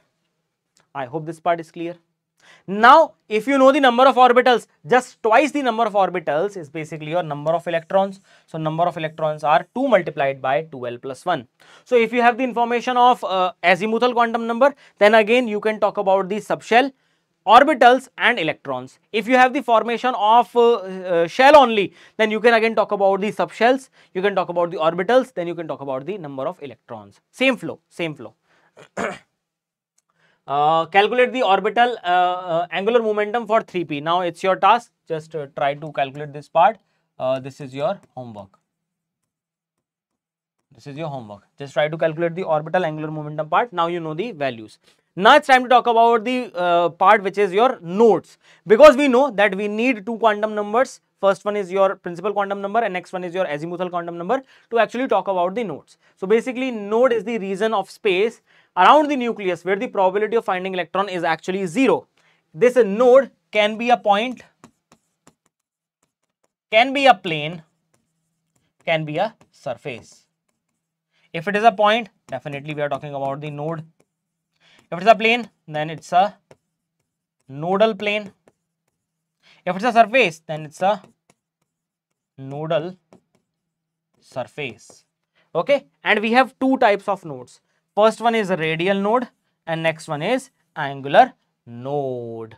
Okay, so if I talk about the radial node, or also known as spherical nodes, basically spherical region where the probability of finding electron is actually 0. So you can see in 1s there is no radial node, because we know that this radial node is basically n minus l minus 1.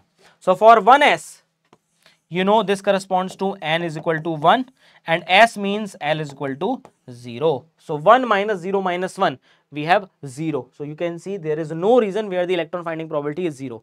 So 0 nodal plane. So sorry, 0 radial nodes.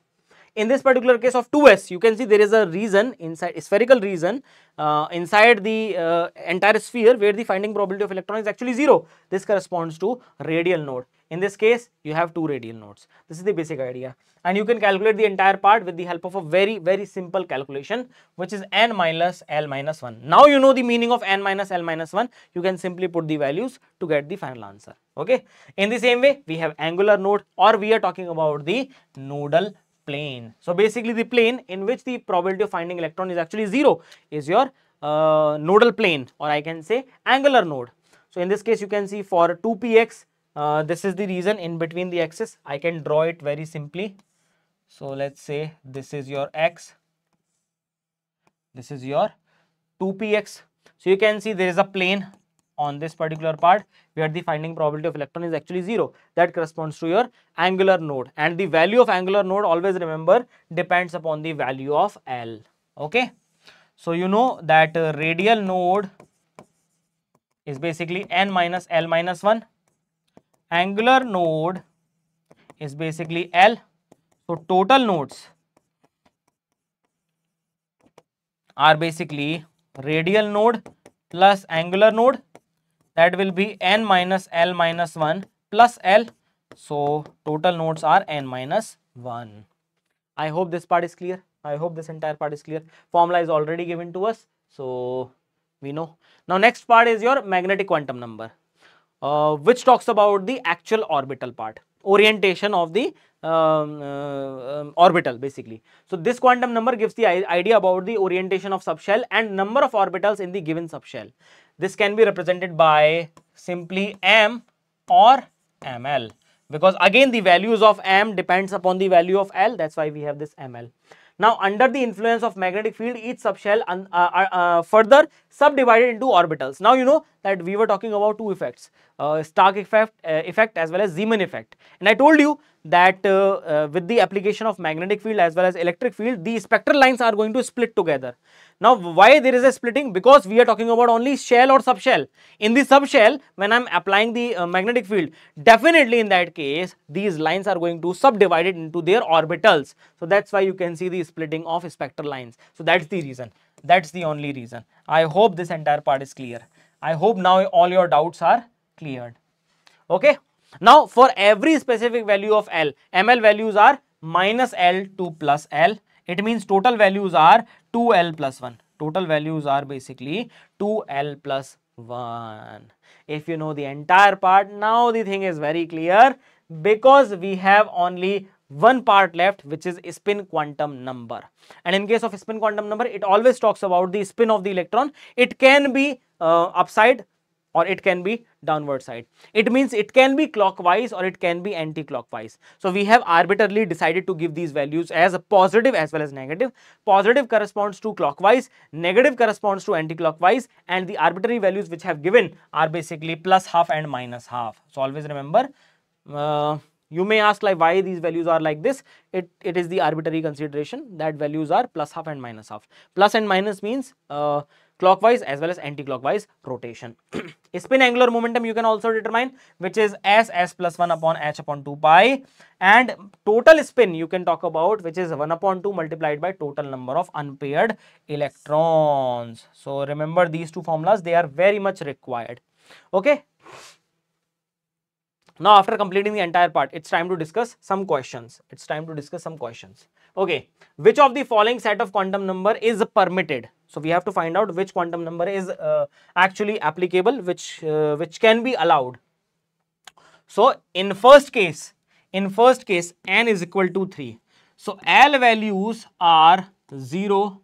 We know for, I am writing it here, for every n value, L values are 0 to n minus 1, first part.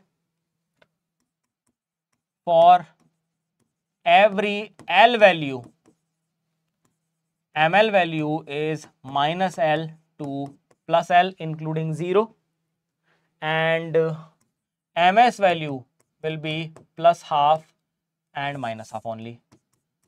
Plus half and minus half only. These are the things which are required in this particular question. Now let's try to solve it.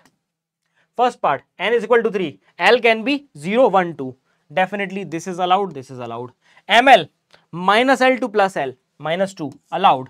S plus 1 by 2, allowed. Definitely this value is allowed. Okay, yeah, permitted. This is permitted. Now n is equal to 3, L is equal to 2, allowed. L is equal to 2, M is equal to minus 1, allowed. Minus L to plus L. So minus 2, minus 1, 0, plus 1, plus 2, allowed. S 0, not allowed. So this part is not allowed. Next part, L is equal to 2 and N is equal to 2, not allowed. For N value, L should be up to N minus 1 only. So for this value is not allowed. If this is not allowed, just forget it. Next part, N is equal to 2, L is equal to 2, not allowed. Again, not allowed. So we have only one part, which is option number A. Very easy question. Very easy question to understand the basic idea of quantum numbers. Next part, okay. This is a very large question, but let's try to decode it. Question says the hydrogen-like species, which is Li2 positive, is in a spherically symmetric state. So this particular part I want to mention that spherically symmetric shape always corresponds to s orbital. S is always spherically symmetrical because it is spherical in nature, definitely.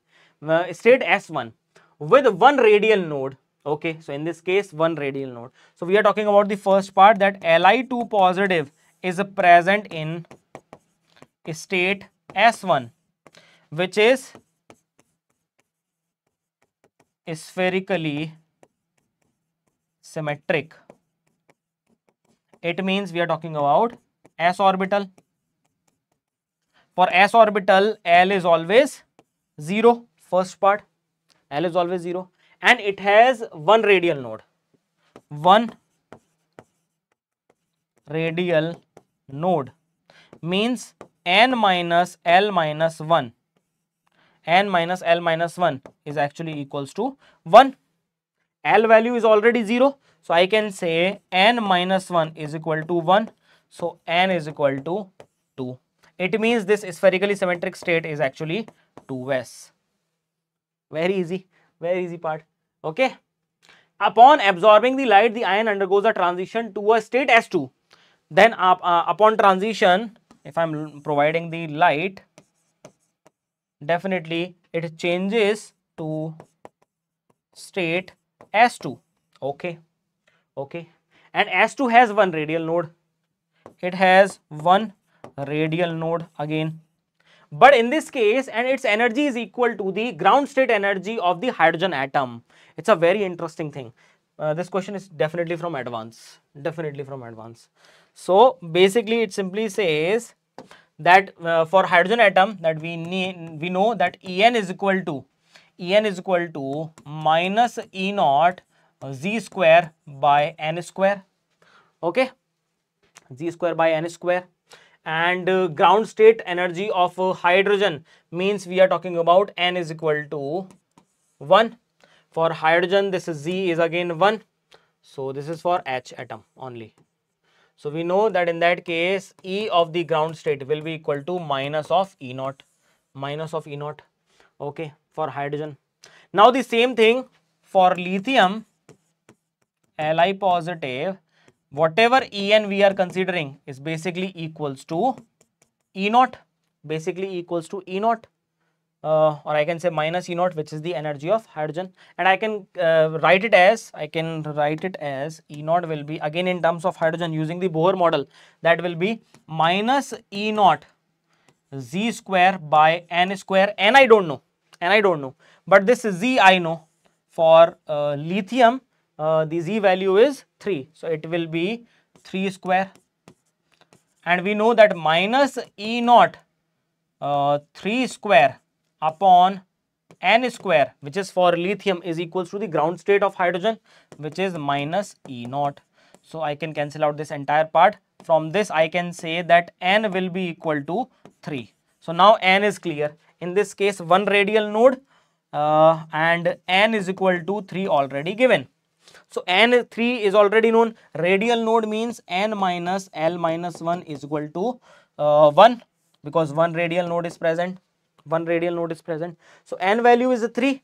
So 3 minus L minus 1 will be equal to 1. So 3 minus 1, which is 2 minus L. So L will go on this side, 2 minus, this will be L is equal to 1. It means this state is 3p. Very interesting question. Okay. So first of all, the state S1 we have already calculated is 2s. Okay. Energy of the state S1 in units of the hydrogen atom ground state energy is. So you can calculate for 2s.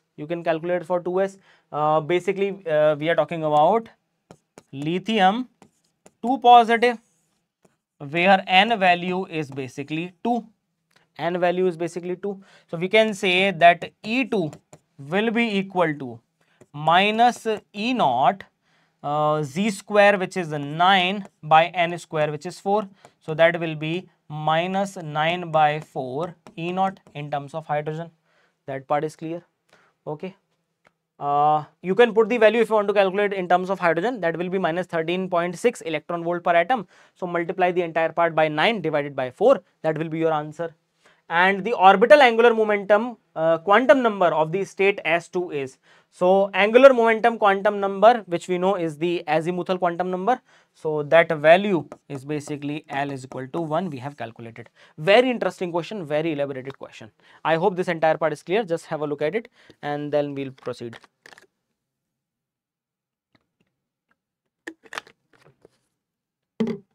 Okay. Now, talking about the next part. The maximum number of electrons that can have a principal quantum number n is equal to 3 and spin quantum number, which is minus 1 by 2. So always remember, for n is equal to 3, maximum number of electrons are basically 2n square. So for this particular part, we have 2 multiplied by 3 square, which is 18. Now these 18 electrons have a spin plus half as well as minus half. So I can say 9 electrons will have a spin plus half and remaining 9 electrons will have a spin minus half. So we are talking about n is equal to 3 and ms is equal to minus 1 by 2. So we can say these electrons are 9 electrons. I hope this part is clear. Very easy question. Very easy question. Okay. Now talking about the next question. In an atom, the total number of electrons having quantum number n is equal to 4 ml. The ml value, which is in mode basically, is equal to 1. So it can be minus 1, it can be plus 1. And ms value is equal to minus 1 by 2. So basically for n is equal to 4, L value is 0, 1, 2 and 3. Okay. Total number, an atom, the total number of electrons having quantum number which is 4. So it means we have 4s, we have 4p, we have 4d and we have 4f. These are the cases basically. Okay. Now ml value, the mode of ml value should be 1. So 4s is already out because in this case L value is only 0. In this case you can see L value is L value can be minus 1 as well as plus 1 because we are considering only these values. L value in this case is only minus 1 as well as plus 1. L value in this case is minus 1 and plus 1 because we are considering only ml, mode of ml which is equals to 1. Okay. Now in this case ms is only minus 1 by 2. In this case you can see these are the ml values, these are the ml values, these are the ml values. Okay. And I am considering that in this case you have a total 2 as well as 2, 4 electrons. You have total 4 electrons. 2 electrons are plus half and remaining 2 electrons are basically minus half. So you can count total electrons 1, 2, 3, 4, 5, 6. 6 orbitals you have. So total you have, I can say from this part we have total 6 orbitals. If we have 6 orbitals, it means we have 12 electrons. 6 electrons will have plus half and remaining 6 electrons will have minus half. So you can see 2 electrons plus half, again 2 electrons plus half, again 2 electrons plus half, remaining 2 electrons minus half, remaining 2 electrons minus half, remaining 2 electrons minus half. It means the answer will be 6 electrons. In this case we have total 6 electrons. Okay, a very simple question. Same type of question. Okay. Now the electrons identified by the quantum numbers n is equal to and L is equal to are already given, can be placed in order of increasing energy. So this part is basically from the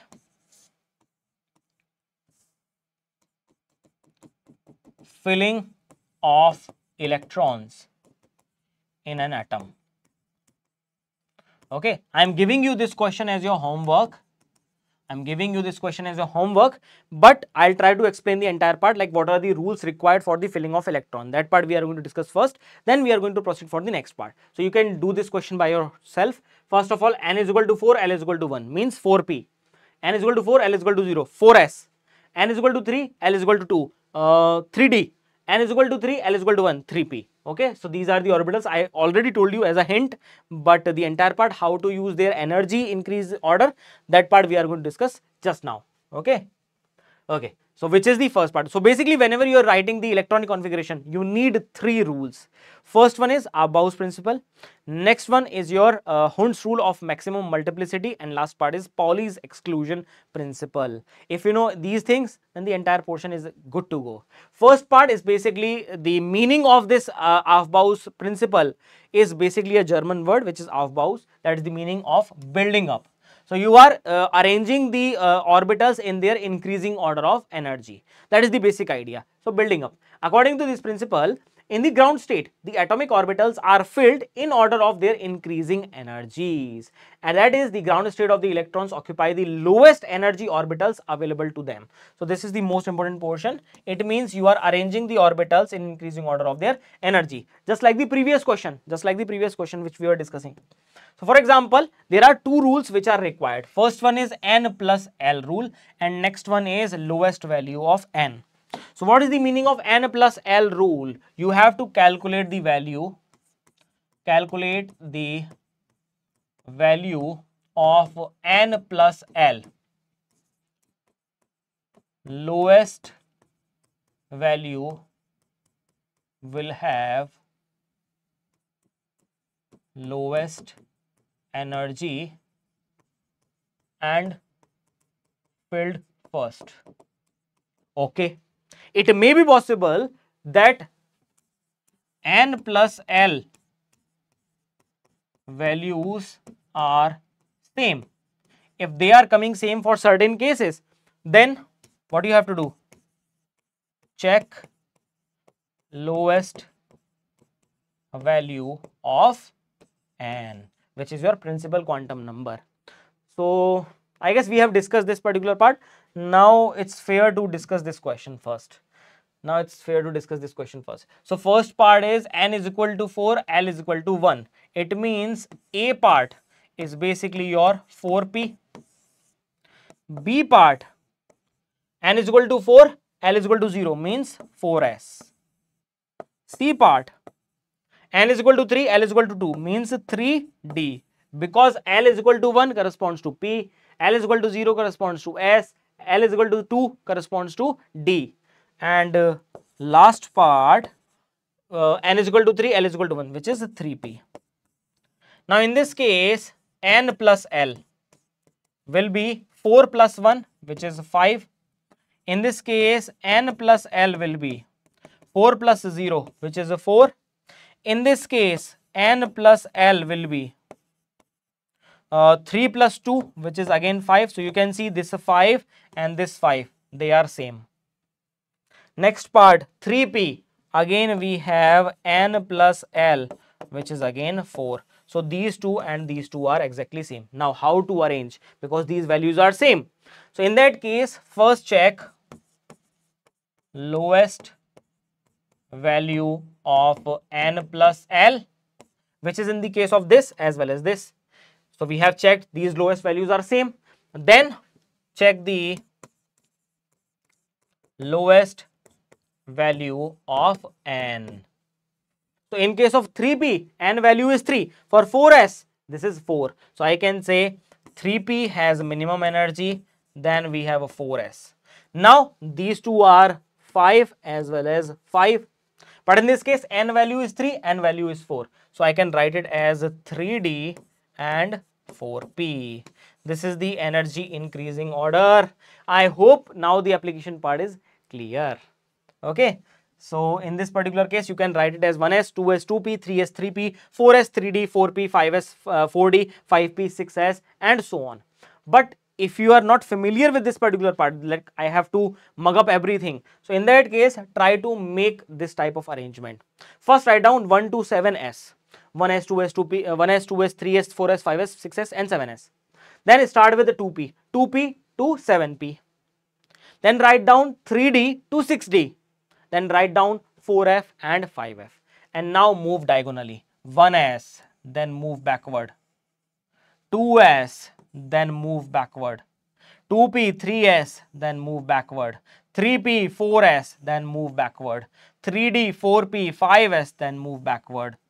4d, 5p, 6s, then move backward. 4f, 5d, 6p, 7s, and then move backward. 5f, 6d, 7p, and so on. So that's how you can easily remember the entire part. This is the first portion, which is your Aufbau's rule. Okay. Next part is Pauli's exclusion principle. It simply says one thing, that whenever I talk about two electrons which are present inside the atom, whenever I am considering two electrons in a particular atom, they cannot have same values of all four quantum numbers. It means it may be possible that the values of 3 quantum numbers are same, but one quantum number at least should have a different value, which talks about the exclusion part. Every electron is exclusive in nature.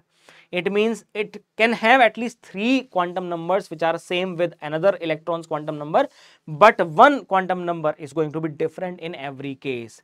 So for example, the basic idea is whenever I talk about one orbital, in case of one orbital only, in case of one orbital, okay, let's say I'm talking about 2s and 2 electrons are present. 2 electrons are present.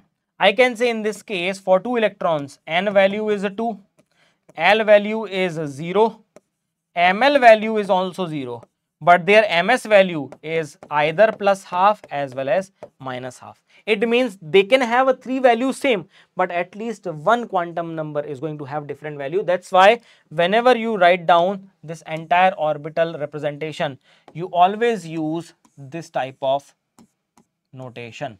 So one part is in clockwise direction and next part in the anti-clockwise direction. I hope this part is clear.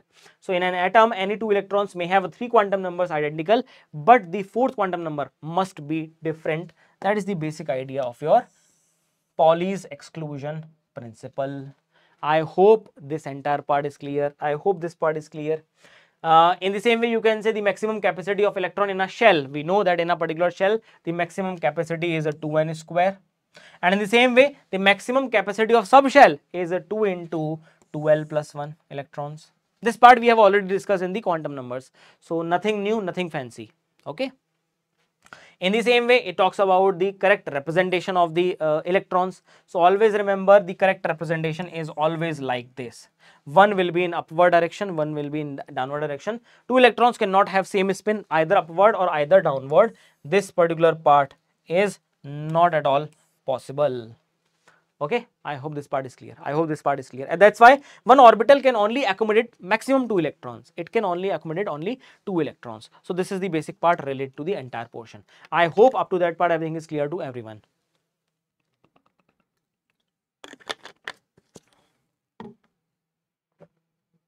Now, okay. Now the correct set of 4 quantum numbers for the outermost electronic configuration of rubidium is. Now to understand this particular question, this question is talking about the representation for outermost electrons of rubidium. First thing which is required is how to write electronic configuration. How to write electronic configuration. Then only you can talk about the representation part. Then you are going to represent the number of electrons. So there are 2 methods by which you can actually talk about the representation of electrons. We will discuss that particular question. Take it as your homework currently, because I have one more rule which I want to explain. After that, I'll tell you a simple trick to write down any of the electronic configuration with the help of their atomic number only. Okay. So atomic number is given 37. Okay. So last part is Hund's rule of maximum multiplicity. Maximum multiplicity is, it's talking about the arrangement of electrons, how you are going to fill the electrons in a particular subshell. So always remember, this rule governs the filling of degenerate orbitals of the same subshell. Degenerate orbitals. Degenerate orbitals means same energy orbitals. So for S, there is no degeneracy because only one orbital is present. For P, 3 orbitals are degenerate, Px, Py and Pz. For D, 5 orbitals are degenerate, dxy, dyz, dxz, dx square, y square, dz square. So whenever you are writing S, you can show it like 1. For P, you can show these 3 orbitals because these are degenerate, same energy. For D, you can write it as like this. So this is for S, this is for P and this is for D, because all the orbitals are degenerate in nature. Now in this particular case, electron filling or electron pairing will not take place in orbitals of same energy until all the available orbitals of a given subshell contain at least 1 electron each with a parallel spin. So whenever you are filling, let's say you are filling 4 electrons in this case, so there is nothing to worry about. You can fill 1 electron as well as 2 electrons because 1 orbital is available. So there is no concept of S in this particular case. You can say for P, D as well as F, because F has 7 orbitals.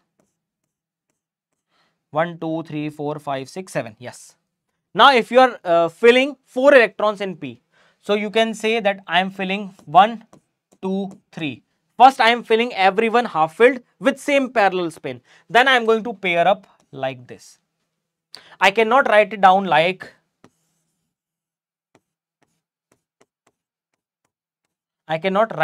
this. This is not allowed. This is not allowed. I have to actually fill first everyone so that these electrons are present in different orbitals. They are far apart. It means their repulsion is minimized. And after complete filling, symmetrical filling, the energy is stabilized. Then I am going to pair up. Because in that case, I am going to pair up in opposite spin so that the electron repulsion within a particular orbital is not going to take place. Okay, so that is the basic idea. Let's say I am filling 6 electrons in this case. So I can write it down 1, 2, 3, 4, 5 and then 6. If I am filling 8 electrons, I can write it down like 1, 2, 3, 4, 5, 6, 7. Each symmetrically filled. Now pairing 8. I hope this part is clear. This is the basic idea of maximum multiplicity. Maximum multiplicity means maximum number of unpaired electrons which corresponds to their multiplicity part. You have the same type of filling in that particular case. Okay. So in that case, the term maximum multiplicity means that the total spin of the unpaired electron is a maximum in case of correct filling of orbitals as per the rule. So for example, I am filling the electrons in one case like this. 1, 2, 3, 4, which I know definitely is incorrect. And in one case, I am writing it as 1, 2, 3 and then 4. Now, in this case, the maximum multiplicity, is basically number of unpaired electrons plus 1. So, in this case, no unpaired electrons. So, you can say multiplicity in this case is 0. But in this case, multiplicity is basically 2 plus 1 basically equals to 3 because we have 2 unpaired electrons. So, 2 plus 3, 3 means this part is correct, but this part is not correct. Okay, I hope this part is clear. I hope this entire portion is clear. Very basic explanation. Okay, now if I talk about the electronic configuration, basically with the help of atomic number, you can determine the electronic configuration. Now, either you can write down the elaborated form of electronic configuration or you can write down with the help of noble gases. So, I always say that this is hashtag 𝐄𝐲 and G. Hashtag 𝐄𝐲 and G, which is know your noble gases. First noble gas is helium, next part is neon, next part is argon, the next part is krypton, the next part is xenon, next part is radon, last part is oganesson. Okay, the atomic number of helium is 2, next part is 10, next part is 18, next part is 36, next part is 54, next part is 86 and last part is 118. Okay, this is the basic idea. Know your noble gases. This is the most important portion. Now, either if this particular part is given, either you can write down the expanded form,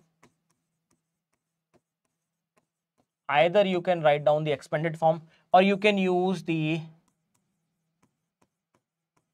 condensed form. What is the condensed form? With noble gases. Okay, this is the first part.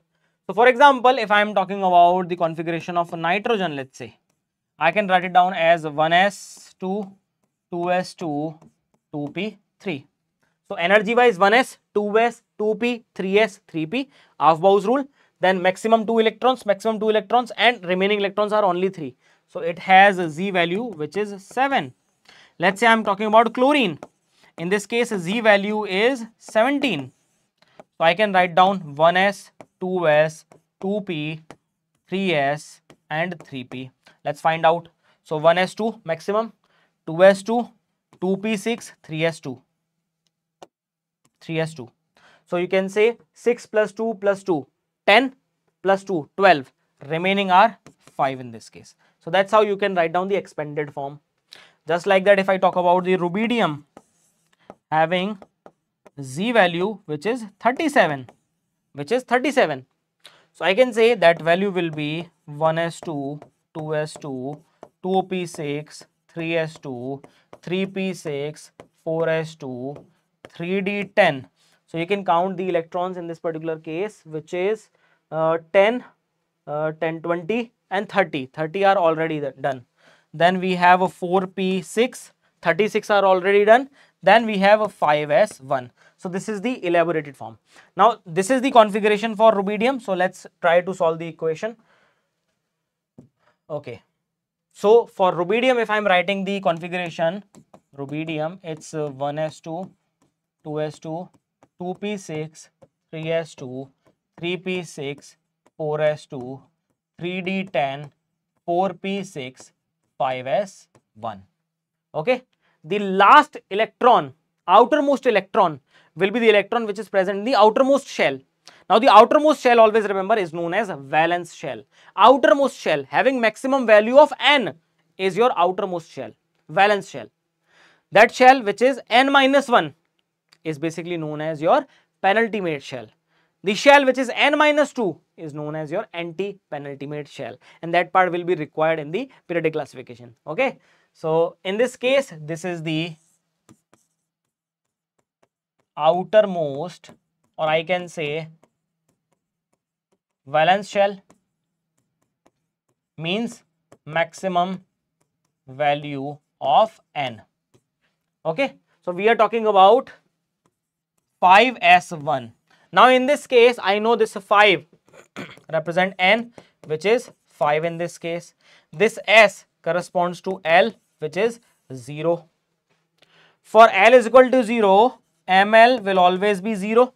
If one electron is present, I can say ms will be 1 by 2. Generally, we always take clockwise rotation, so that will be positive 1 by 2.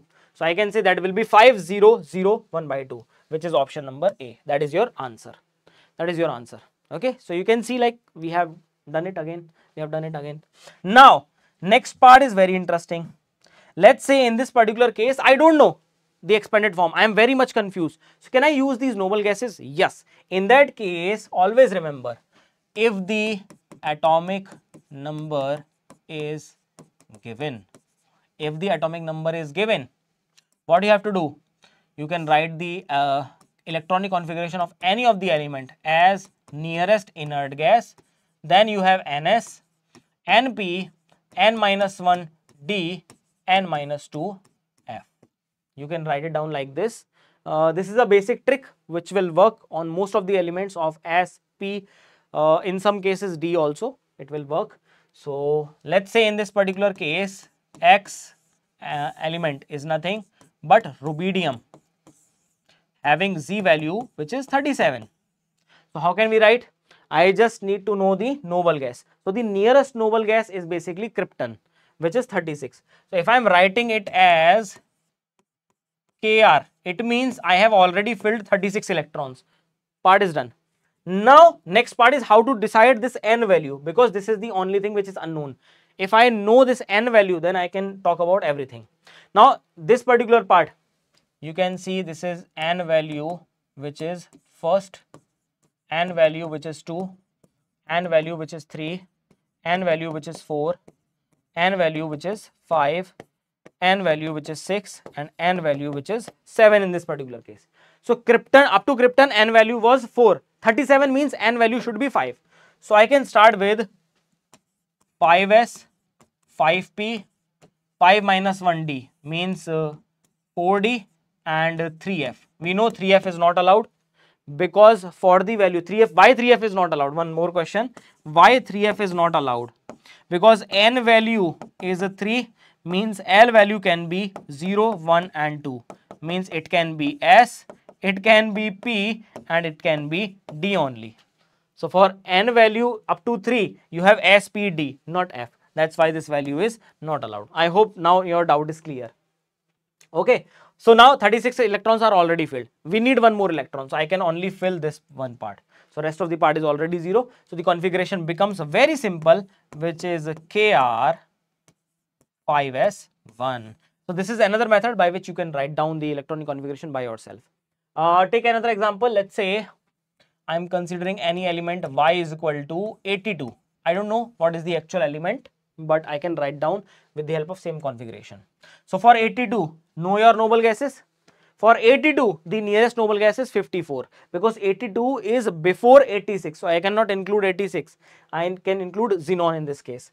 So I can say for this particular part, we have first part which is xenon.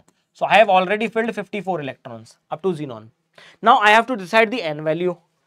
Now you can see in this case n is equal to 5 up to xenon. N should be 6. N should be 6 in this case. So we have a 6s, we have a 6p, we have a 5d, and we have a 4f. Now it's clear. Now it's clear. Now 54 electrons are already filled. How can we fill the next electrons?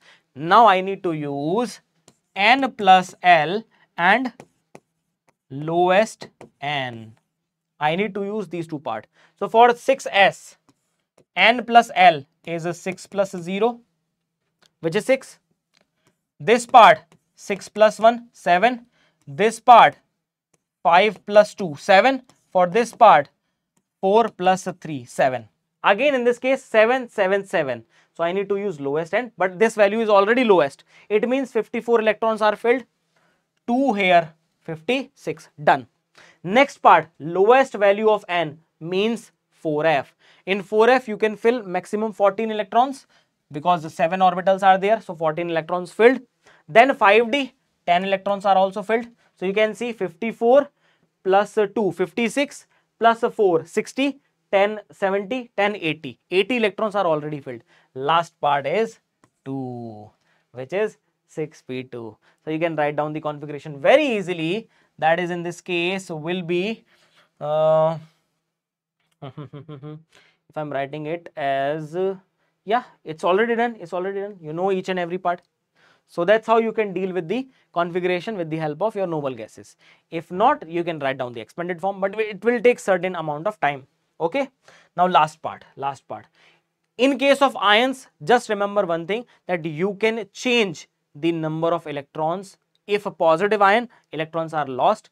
If negative ions, electrons are gained. So you have to add the electron, whatever lost or gained, from the outermost shell. Always remember, this is the entire part which you need to understand. So that is the only thing which I want to mention. And I have included certain questions for you guys so that you can practice those questions by yourself. Total spin resulting from the D7 configuration, then how many electrons in the given atom can have the following quantum numbers. So this is your homework. This is your homework. Try to solve these questions by yourself, and if you find any difficulty, then just let me know. Okay. One more part I want to mention, that magnetic moment is also dependent upon the number of unpaired electrons. So it depends upon the number of unpaired electrons. So mu has a formula which is spin only. Spin only quantum number is square root of n plus 2. The number of electrons are n and unit is Bohr magneton. Okay. So that part is very easy to understand, which is n plus 2. Square root of n plus 2. That is your magnetic moment. This is your magnetic moment. That depends upon the number of unpaired electrons. So find out the number of unpaired electrons, you will get the value. Okay. This question is your homework. So many questions are there. This is your homework. Okay. That's all. So we have completed the entire portion related to the configuration. Again, there are some discrepancies in the electronic configuration because there are certain reasons. Definitely in the periodic table you can find major discrepancies in your D block elements. But for S block element and P block elements, configurations are very easy. They are very regular. But in D block you can find out certain discrepancies also, but that part will be much more important in case of periodic classification, and that part will be covered in the periodic classification. Okay, and if you want to ask anything, just let me know in the comment box. I hope you enjoyed this session, although this session was a little bit lengthy, but we have discussed the entire part related to quantum mechanical models. Okay, so that's all from my side. Thank you so much.